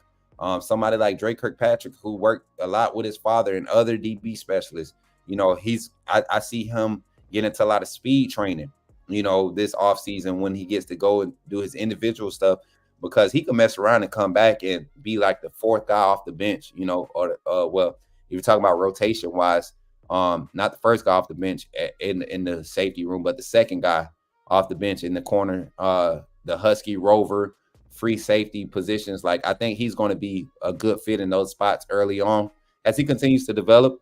Rodarius Morgan, another young guy that we was able to secure out of Central Phoenix City. Very excited to see him and his development. Just a lot of development on the defensive side. You look at the trenches, so much talent in the trenches up front. That front 7, that across the front, that front 4 in this 4-2-5 scheme. And that's what I want to talk about. Dwight, we're going to talk about that too, because that's part of the hype. A lot of the questions, a lot of the hype. But you look at the talent on defense, we return a lot of the interior guys. We return a lot of the guys up front. The secondary is going to be the most interesting part to watch. Definitely have some questions there. Some solidarity needs to be made there. and some guys need to step up, and we're going to get to see it. On the offensive side, the same thing. You got the tackle position that's up for grabs right now. Presumably the guard position is solid. We heard Coach Sheridan on the interview with Next Round. They were very excited about their interior offensive line, the personnel that they're bringing back with Parker Brailsford coming in the portal. It kind of made them more comfortable with the two guards that they have available with. And that's why I was saying I remember I've been talking about, I've been wanting Booker to go to right tackle, but the staff is very excited about keeping him and Roberts as kind of like the cemented pieces for this offensive line at the guard position. That's what we're looking at on the front. The skill position areas, wide receivers, tight ends, just a lot of talent, man. A lot of talent waiting to be unleashed. We know the running back room is solid and deep. And then you got the quarterbacks, a lot of talent in the quarterback room. Jalen Milroe being the leader of that group, I think he's going to grasp this offense. I think Ty Simpson is going to push him. I think Dylan Lonergan and Austin Mack will be competitive and be a steady reminder that if those two aren't there, aren't performing or grasping it at a rate, those two guys will be ready. They'll be ready. I think they're capable. I think this is an even playing field. And when you put it on an even playing field for the quarterback battle, the edge automatically goes to Milroe because no quarterback in that room can match his athletic ability on no level. Speed, quickness, agility, back cut vision, his arm strength. He might have the strongest arm in the room. Maybe not the most accurate, but definitely has the strongest arm. You look at Ty Simpson's qualities. He's the more quarterback. He's the more traditional quarterback that you want for this style of system. Definitely questionable with his decision making, being consistent on his decision making. And a lot of people they fault Milroe for not being sound with his decision making. Well, Ty Simpson, the reason why he didn't take the job from Milroe in the first place is because he could not make sound decisions. The same offense that Milroe struggled with and was inconsistent with in the spring, that's the same offense that Ty Simpson was struggling with and inconsistent with in the spring, leading up into the fall. That's why the battle went all the way into the season. And even then, man, it was crazy to see Tyler Buckner get out there and get the start against USF. So clearly something wasn't transpiring for Ty Simpson. But he solidified himself as the backup after that USF game. And you saw where he had room to improve. So all these quarterbacks have room to improve. All of these quarterbacks have something to prove.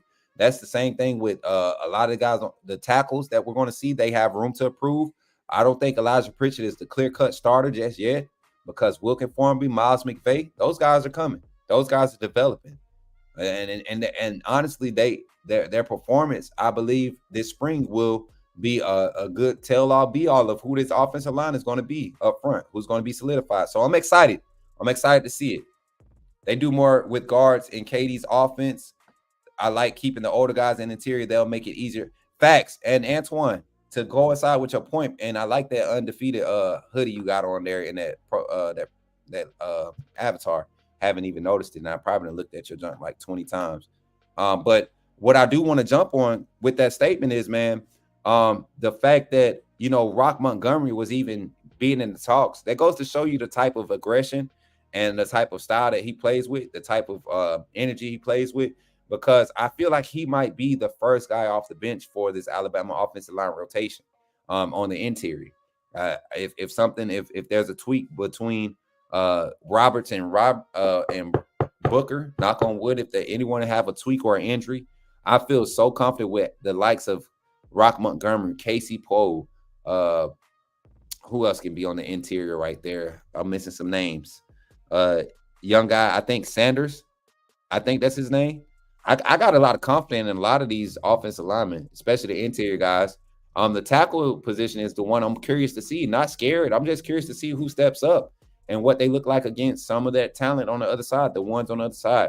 I'm ready to see what tackle is going to be able to go up against Keon Keeley every day. I'm ready to see what tackle is going to go up against Q Braswell or Jordan Renard or Curtis Perry or James Smith or Tim Smith, like all those offensive linemen that's going to line up at the big end spot or your speed ends. Like I see Q Rob, I see Yanzi Pierre. I see Jeremiah Alexander, floating between inside and outside and edge. I see those guys. I can't wait to see the tackles get work against those guys so we can start gauging it. And unlike some of the people in the chat that just going to talk, I'm actually going to be on there at this team for the first, the open period of practice. And thankfully, and I've been blessed to be in position to be able to. I'm going to be in the same circles as a lot of guys that get to go and get that extra access. So I'll be keeping my ears to the ground and trying to get you all those scoops, because that's what's important. Getting the real, getting the rap, getting the raw. You get what I'm saying? So pause. I can't say getting the raw. That might be taken the wrong way. But yeah, where else? Verbal chalk talk. Love it, Smooth. Listen, yeah. And then that's the thing. We're going to get back to chalk talk too. I think we're going to do chalk talk for Friday Night Lights. We're going to start like a segment for Friday Night Lights. Myself, Coach Milroe, Coach Jay, Coach Sean will be jumping into the chalk talk a lot more. And now the only reason we laid off of it because spring ball is coming up, and we'll start to get a great idea of what this offense wants to do. I do plan on going to the coaching clinic here in April, so that's going to be good. They teach in the coaching clinics. They don't necessarily teach the offense. They teach how they scheme it up. They teach what they're looking for in phases of how you can build on that offense. So I have a great synopsis of what this offense entails. Same with Jake Merrill. Y'all know Jake Merrill's going to be here. So yeah, boom, I'm loving it. Get us some good info. You know I will. Because he on the SEC week in and week out. Who we talking about? Brian Russell. Talk to me. Who we talking about? Caitlin. I still worry about Ty's consistent velocity on the ball, even though it's much improved. Oh, you talking about Ty Simpson? You know what, Brian? One thing I think with Ty Simpson last year, he had to get used to throwing a college ball. You get what I'm saying? Not the size of the ball, not the football itself, but throwing college speed balls, learning how to get tempo. Same thing with Jalen Milroe. Jalen Milroe at times showed that he knew how to get good tempo on the balls on his delivery. Now with Simpson, I saw a lot of he's not scared to take risks. And those extended cross, hash to sideline passes, opposite hash passes, I think he's confident in his arm, but he had to learn that college speed is different. He's not in Tennessee no more. He's not playing against a secondary where all the guys in the secondary running 4.5s, 4.6s. You may have in the league he came from, you may have a guy running a 4.5, 4.4. So it took him a year to really adjust to that, getting those first team reps, those second team reps. Took him a year. I think he comes into this spring more prepared. And same thing with Milroe. Both of these guys will come in more prepared with basically how you want to deliver the ball against, first team SEC defensive skills. You don't get those live game reps, in practice. As much as you want to scrimmage and everything, there's still parameters set in place to protect guys from injury. There's parameters set in place to, get the right amount of contact and intensity in the practice to preserve players' energy for the rest of the week. So I can't wait to see everything develop. But I'm right there with you, man. Coach, I think Austin Mack is an upgrade over Saying. Here in Cali, hey, Jim, don't tell Coin God and the other naysayers this. I know exactly what you're going to. Coach, I think Austin Mack is an upgrade over Saying. Here in Cali, Saying played in 9 or 10 toughest leagues. Mack was in 5th. Saying was in Avocado League, which is below average. And you know what? It's not even that. Saying he thrived in that league. He was second to none. But his skill set, his inability to escape the pocket, roll out the pocket and create plays. He's a traditional pro-style quarterback, the perfect. I mean, Bryce Young. He's Bryce Young on another level. Not necessarily better, but just a different level. Not better, at a different level. His understanding of concepts, his understanding of progressions, I think he could have developed in this system. But for a guy like him that's been in such a style so long, it would be crazy for him to try to force himself to come in. You already was going to have to compete against Jalen Milroe. You already was going to have to compete against Ty Simpson. You was going to have to compete against Dylan Lonergan. And then they went out and got Austin Mack. It was a smart thing for him to do. Nobody on the staff recruited Kalen DeBoer had him, invited him for a visit at one point. He was looking at him, but he wasn't a priority recruit for Kalen DeBoer. And the conversation that I was told that was had was, it wasn't that you're not good enough, Julian. It was the simple fact that we have a system, and I am excited to see you develop in it. I'm excited to see if you can develop in it. That's what was put out. So I hope he does good wherever he goes. I just hate it, that he might have to see Bama again. Yeah. Bama gonna have to get it together in this Ole Miss game. They need to win tonight to keep pace for the SEC lead. Hope Reitzel will be back for Tennessee. Caleb, the sad thing is Reitzel not being on the court is definitely being missed right now. So check this out. We're gonna jump into reality reach, right? And we kind of tackled it earlier. And I'm gonna put it in the chat since I got the access for it now.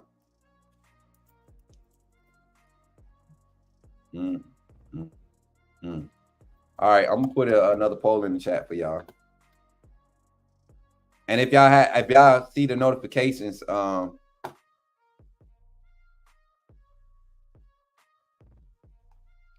y'all see the notifications, man, we just uploaded a new video, loaded running back room. I know everybody's excited about that. I think this running back room could go crazy. Here go a new poll for y'all. Reality or reach? Hold on. Let me end this one. And then I'm going to start this one.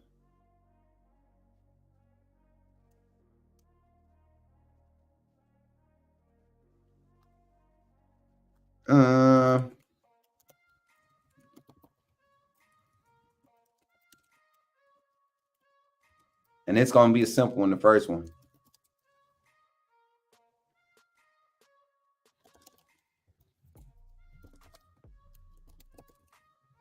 All right, y'all. I like this. So y'all check out the poll, and I get to watch this live. I get to watch this live, y'all.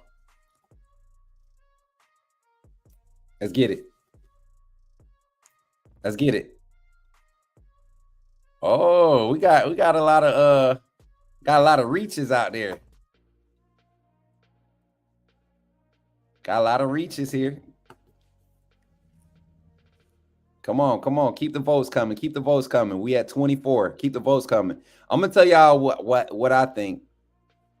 And I have to look at the schedule again. And I have every time we talk about number of games winning, games won, and things of that nature, I have to pull out the schedule because I think some of y'all forget this schedule. And and for some reason, and my brother, y'all know me and Coach Jay, if I don't debate with anybody else on this panel, me and him are going to debate. We never going to see eye to eye with this team. And, it's very, very few spots me and Coach Jay are going to see eye to eye. But it's not like negative stuff. It's like people we see doing it or people we see being able to do something like a projection. So let me pull the schedule up.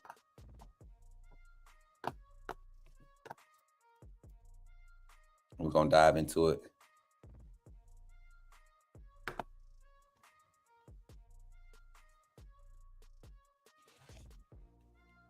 So I want y'all to look at this schedule. 11 games.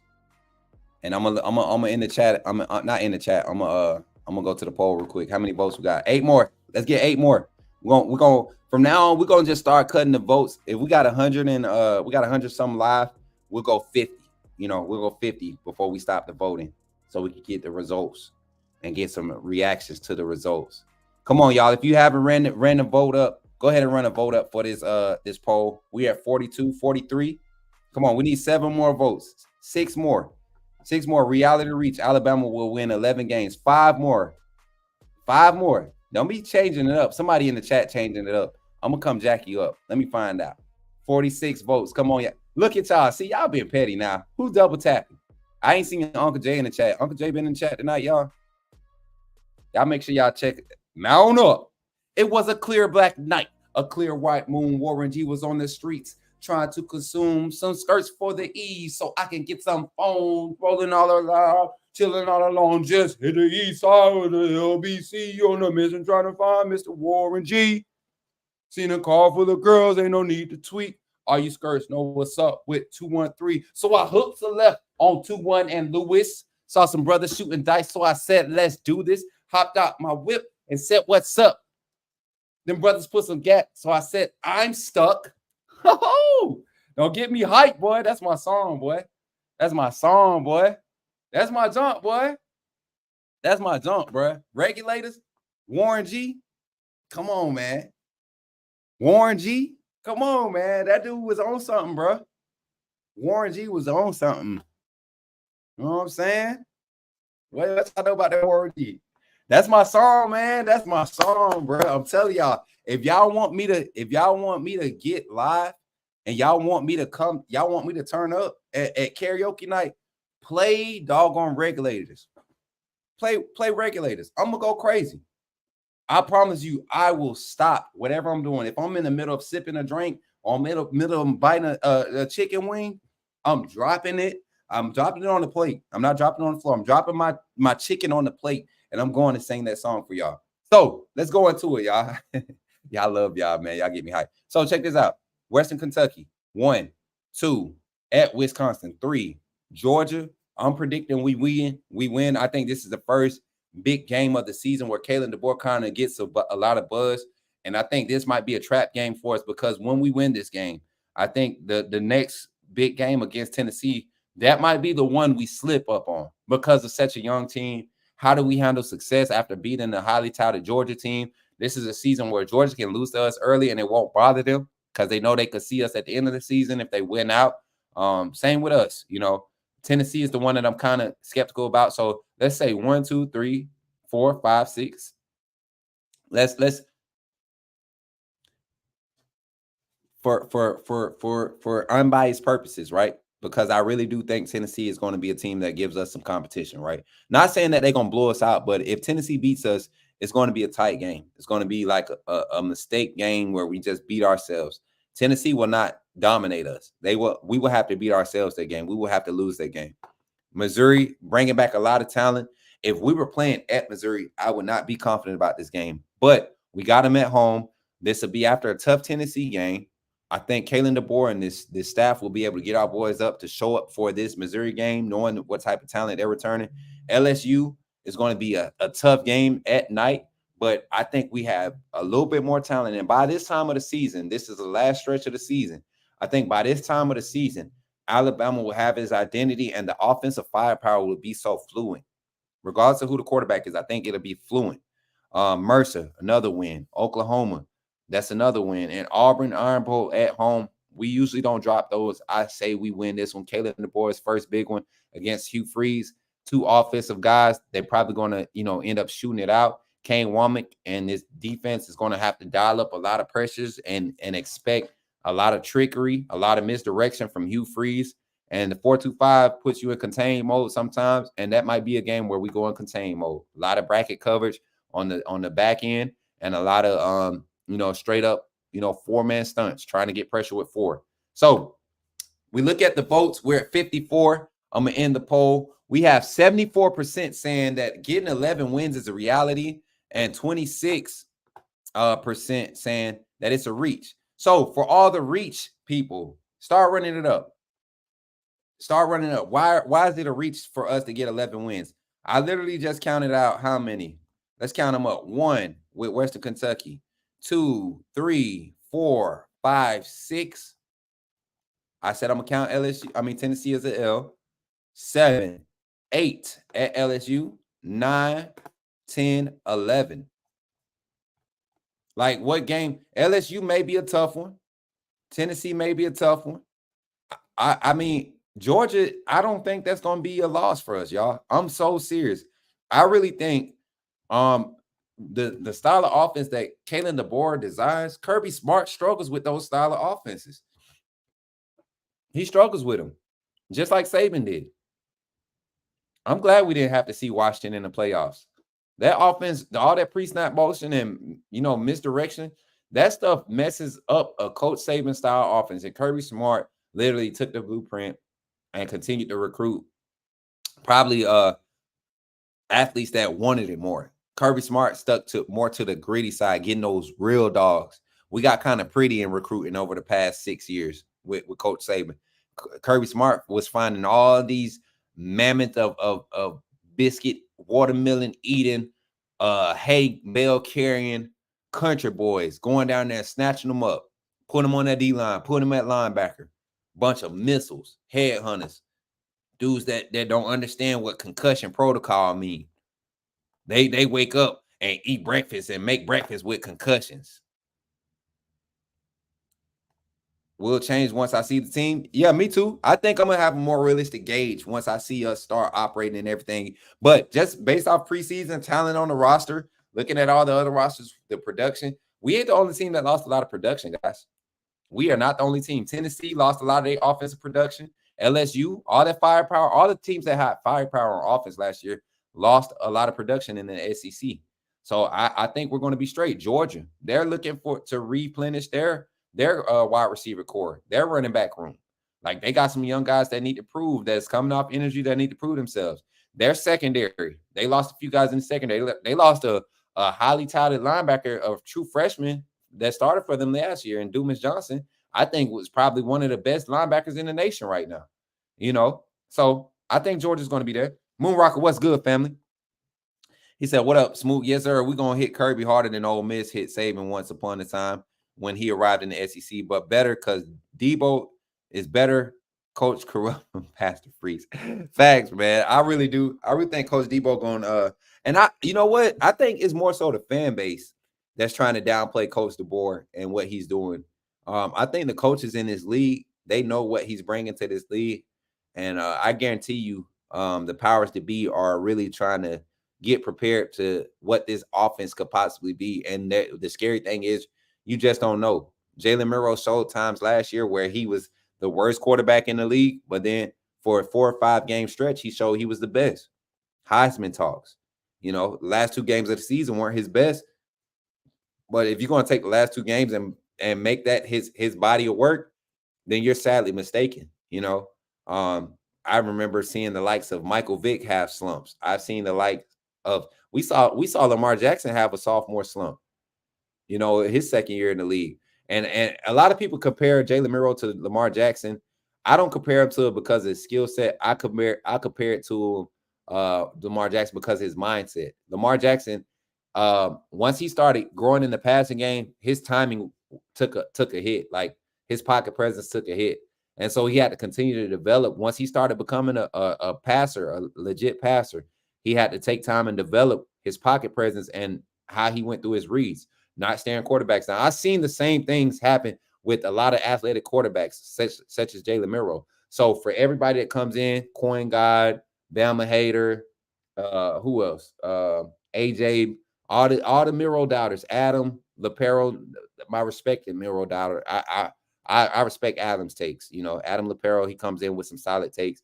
But you look at him, and if you're judging his body work off those last 2 games, you're very mistaken because, like I said, even with those bad games, efficiency stats matter. Somebody shared a link on my Twitter trying to expose the efficiency stats that I was quoting, and they didn't even share the right link. They looked at total quarterback stats and stuff, and you have wide receivers on this list with 100% completion percentage because they threw 3 double passes and they completed them in the season. And he was like, Milroe's like in the top 50. You got 50 dudes tied at number 1 because they only threw 1 or 2 passes, my guy. Go ahead and get some access, pay some subscriptions to get access to like all 22 film, PFF scores, NFL Pro scores, like all of that stuff, the pro grades, all of that. Pay some subscriptions and get into that, and then maybe you won't feel so crazy when I'm coming at you. You feel like I'm being passionate, or I'm being in my feelings. No, I'm passionate because I do my research. I take time to read things. I don't just go off what's on top of my head. Alabama closing that gap on Ole Miss. I just seen it on my phone. Appreciate the updates in the chat, y'all. For 42-39. We got Alabama, Ole Miss going live right now. I'm going to pull this up to close out the segment as we do chat, undefeated talk. Y'all know I love to get with y'all and talk. Let's look at some of the stats over here. You got Mark Sears with 15, 1-1.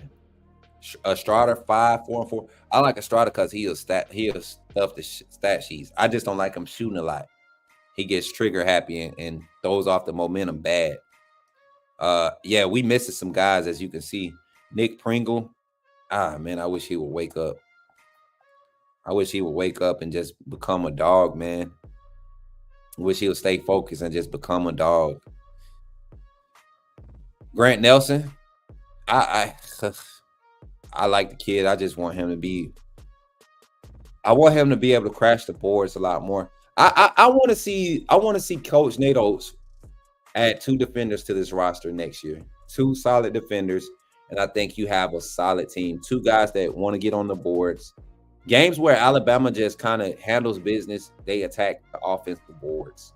You saw it against it wasn't against Kentucky. Jesus Christ, who was the most recent home game?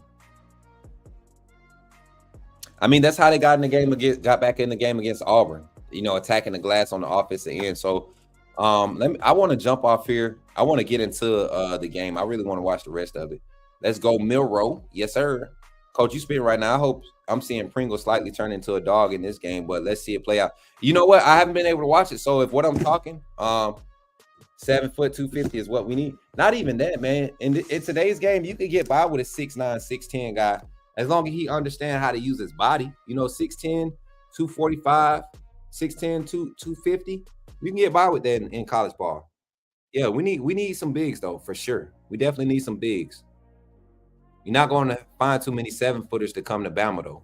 You know, those guys, Georgetown, Villanova, those guys usually snatch those guys up. Georgetown, Florida, for some reason, you know, Florida Slick is a basketball school. You know, Florida historically, they done good in basketball. We always get stretch 4 guys. And that's the thing, goofball. I don't even think we need a true 5 because in today's game, you don't find many true 5s. You know, your 5 has to be able to, you know, be sound in the passing game, right? He has to be able to, you know, move without the ball, solid screen setter, somebody that can roll. In today's game, you want a 5 that has a solid 18-footer, you know, 18 feet and out. You want him to be able to go to the top of the key. You want him to be able to shoot from the corner. So you get a stretch 4, 6'10", 6'11", even 6'9", a long 6'9" with like a 6'11" wingspan, 7-foot wingspan. You can have a athletic team out there, not necessarily a true 5, true 4. You can have a lot of stretch 4s, couple of stretch 2s. You know, got 2 guards that can slide to the 3. You know, and play the wing, play the small forward or the big guard position. And then also with lineups like we have, you get you some big guards on the roster. Get you some 6'4", 6'5" guys that got solid ball handling skills but can guard the perimeter. You know, or get you a 3-and-D guy. Get you 2 3-and-D guys that really play the perimeter and can chase guys off the perimeter, that can chase down, that can be your lane guys. You know, that's my thoughts on it. You know, Houston shows us. Wait, hold on. Houston shows us that 6'9" athletic bigs can be good, but not quite good enough to get over the bump. But you can though if you scheme it up right. If you got athletic big 6'9" that can stretch the floor, you have an advantage. You know, the only time you get in trouble is when teams slow it down on you, try to pound the paint. But if you full court press that, you take that away. So I mean, I'm old school. I use old school philosophy when it comes to basketball. When it comes to coaching basketball, and apply some of the nuances of the game. Transition game is definitely different how I coach it now. I coach kids to run to the corners, you know, not fill lanes now. You know, if I got a team full of guards, I don't need them filling lanes all the time. If we gonna get hot early while we got momentum, go to the corners, shoot to the wings on the breaks. You know, you open it, keep the lane open from the guy handling the ball to attack the basket, draw a foul. You know, let's look at our percentages. Let's see what we do best. If we a shooting team, kind of like I feel like what Coach Nate Oates is, you gotta scheme it up to where you put yourself in those high percentage positions. Meaning your defense has to be on point. You want a lot of transition scores. If you don't have a half court set, your team needs to focus on creating disruption so you can get in transition points, get the 18-point edge, the 9-possession edge in transition, right? And then with the half court sets, if you're going to be a drive and kick, hug the perimeter 5-out team, you got to be able to have some off-ball action. We've talked about this, y'all. Don't get me talking about basketball. We'll be here the rest of the night. Shot blockers are a premium. You got a lot of athletic 6'9", 6'10" shot blockers in the league. Size, hey, listen, that's the thing. A lot of size is not coming to the SEC though. If we could pull one, and most of your guys like that, man. I mean, it's just so hard to get them here. It's going to be hard. That's why I'm fine with loading up on the 6'10", 6'11" guys. You know, if they're going to be stretch guys, athletic guys, let's focus on developing them on the boards, getting out in transition once they get the rebound. You get what I'm saying?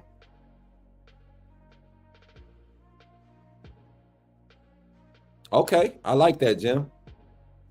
Pringle needs to be more aggressive. I think Pringle just needs to be a little bit more physical, not necessarily aggressive, physical.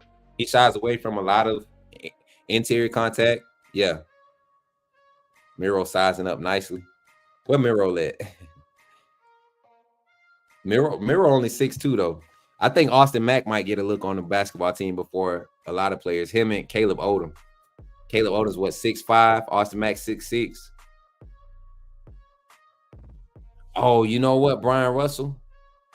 A lot of people have been making those comps. Blake and Milroe. I think Milroe is, and even Blake Sims said this, Milroe is a more developed passer. It was just a play calling style. You know what? If Milroe had Steve Sarkisian as an offensive coordinator for his first year as a starter, Coin God wouldn't have a reason to be here, right? Bama Hater wouldn't have a reason to be here. They wouldn't have nothing to say. They wouldn't have nothing to say. They wouldn't have nothing to say. That's the sad part about it. They'll acknowledge everything that Milroe struggled with, but they won't acknowledge the fact that there were two incompetent coordinators that Milroe had to put gameplay on film for, under two systems that just didn't match his skill set. Didn't even set up play calls to go play it to the skill set. And under Reese, I think Milroe ended up developing because he made the choice to get out of his own way. And that's to me that's going to pay off dividends for him. We got halftime score, so I'm gonna get back to this, man. I appreciate y'all for hanging out with your boy. Once again, it's always a vibe. If you want to become a fan funder, don't forget the fan funder link is here. You can either scan this QR code or you can hit the hyperlink at the top of the chat. You can jump in as low as $2.99 a month. It allows you to get access to the special emojis. Chat, run the special emotes up for everybody so they can see what they missed out on. We got a lot of exclusive videos coming out, hot takes on running back room, inside linebacker, DBs, just some hot footage of shorts we got coming out. So be looking out for that. And also you support the team by funding us. This is free to watch, but it's not free to operate. Also, let's get paid, y'all. And I'm gonna get to the super chat in a second. If you're ever in the area of Ocean City, Maryland, you could check out the Residence Inn in Ocean City. Guests can book at residenceinnoc.com and use the promo code LPR for special Bama football pricing up to 20% off. Y'all look at that view. Y'all know we got to highlight that view. That's a beautiful view. I would love for some of y'all to go and experience that. I didn't get to experience it, but I think I'm going to try to get up that way when I go pick the fam up in July to move down this way. What else? Here we go. And yeah, man. So that's it for tonight, man. Appreciate y'all for hanging out with your boy. As always, who came in with the $10 super chat? Was that my cousin Ephraim?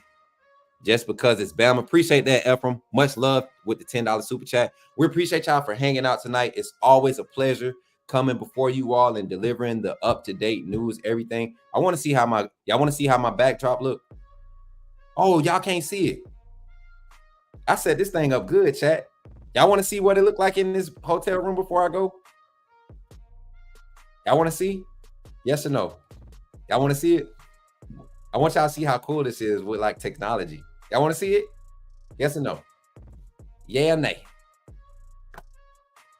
Let me know. I'll show y'all. All right. Auntie Janet said yes.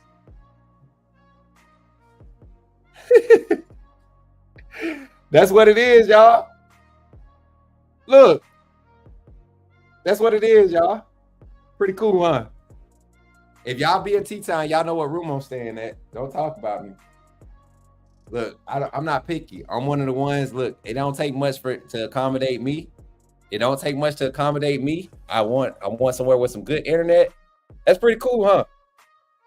I did good, didn't it? Yeah, that's fine. See, I'm putting y'all on, man. I'm putting y'all on. See, some of y'all might have aspirations to do this one day. Get your green sheet. Get some good lights. Look at this light. That's a light. You know what I'm saying? Get some good lights. I'm putting y'all on game, man. I'm putting all y'all. Hey, listen.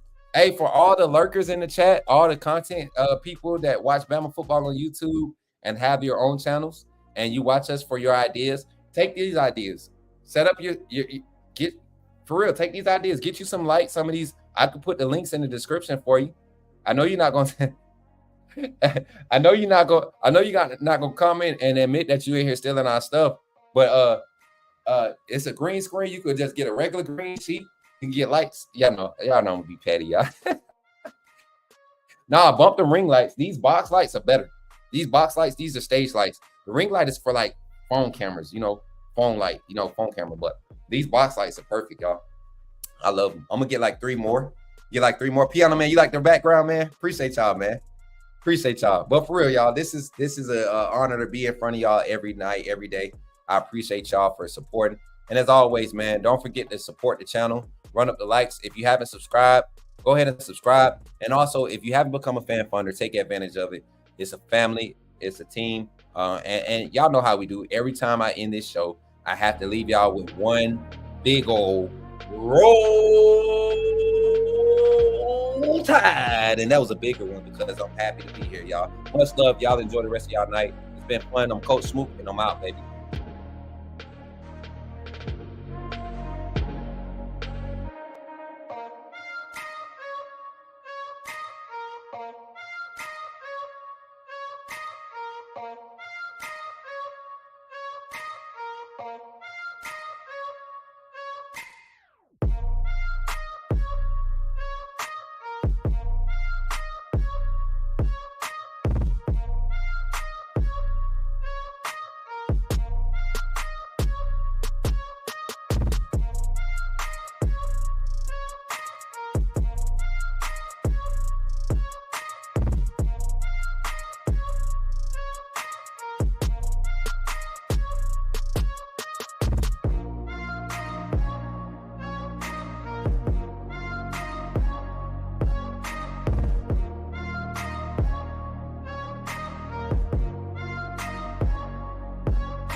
Bye.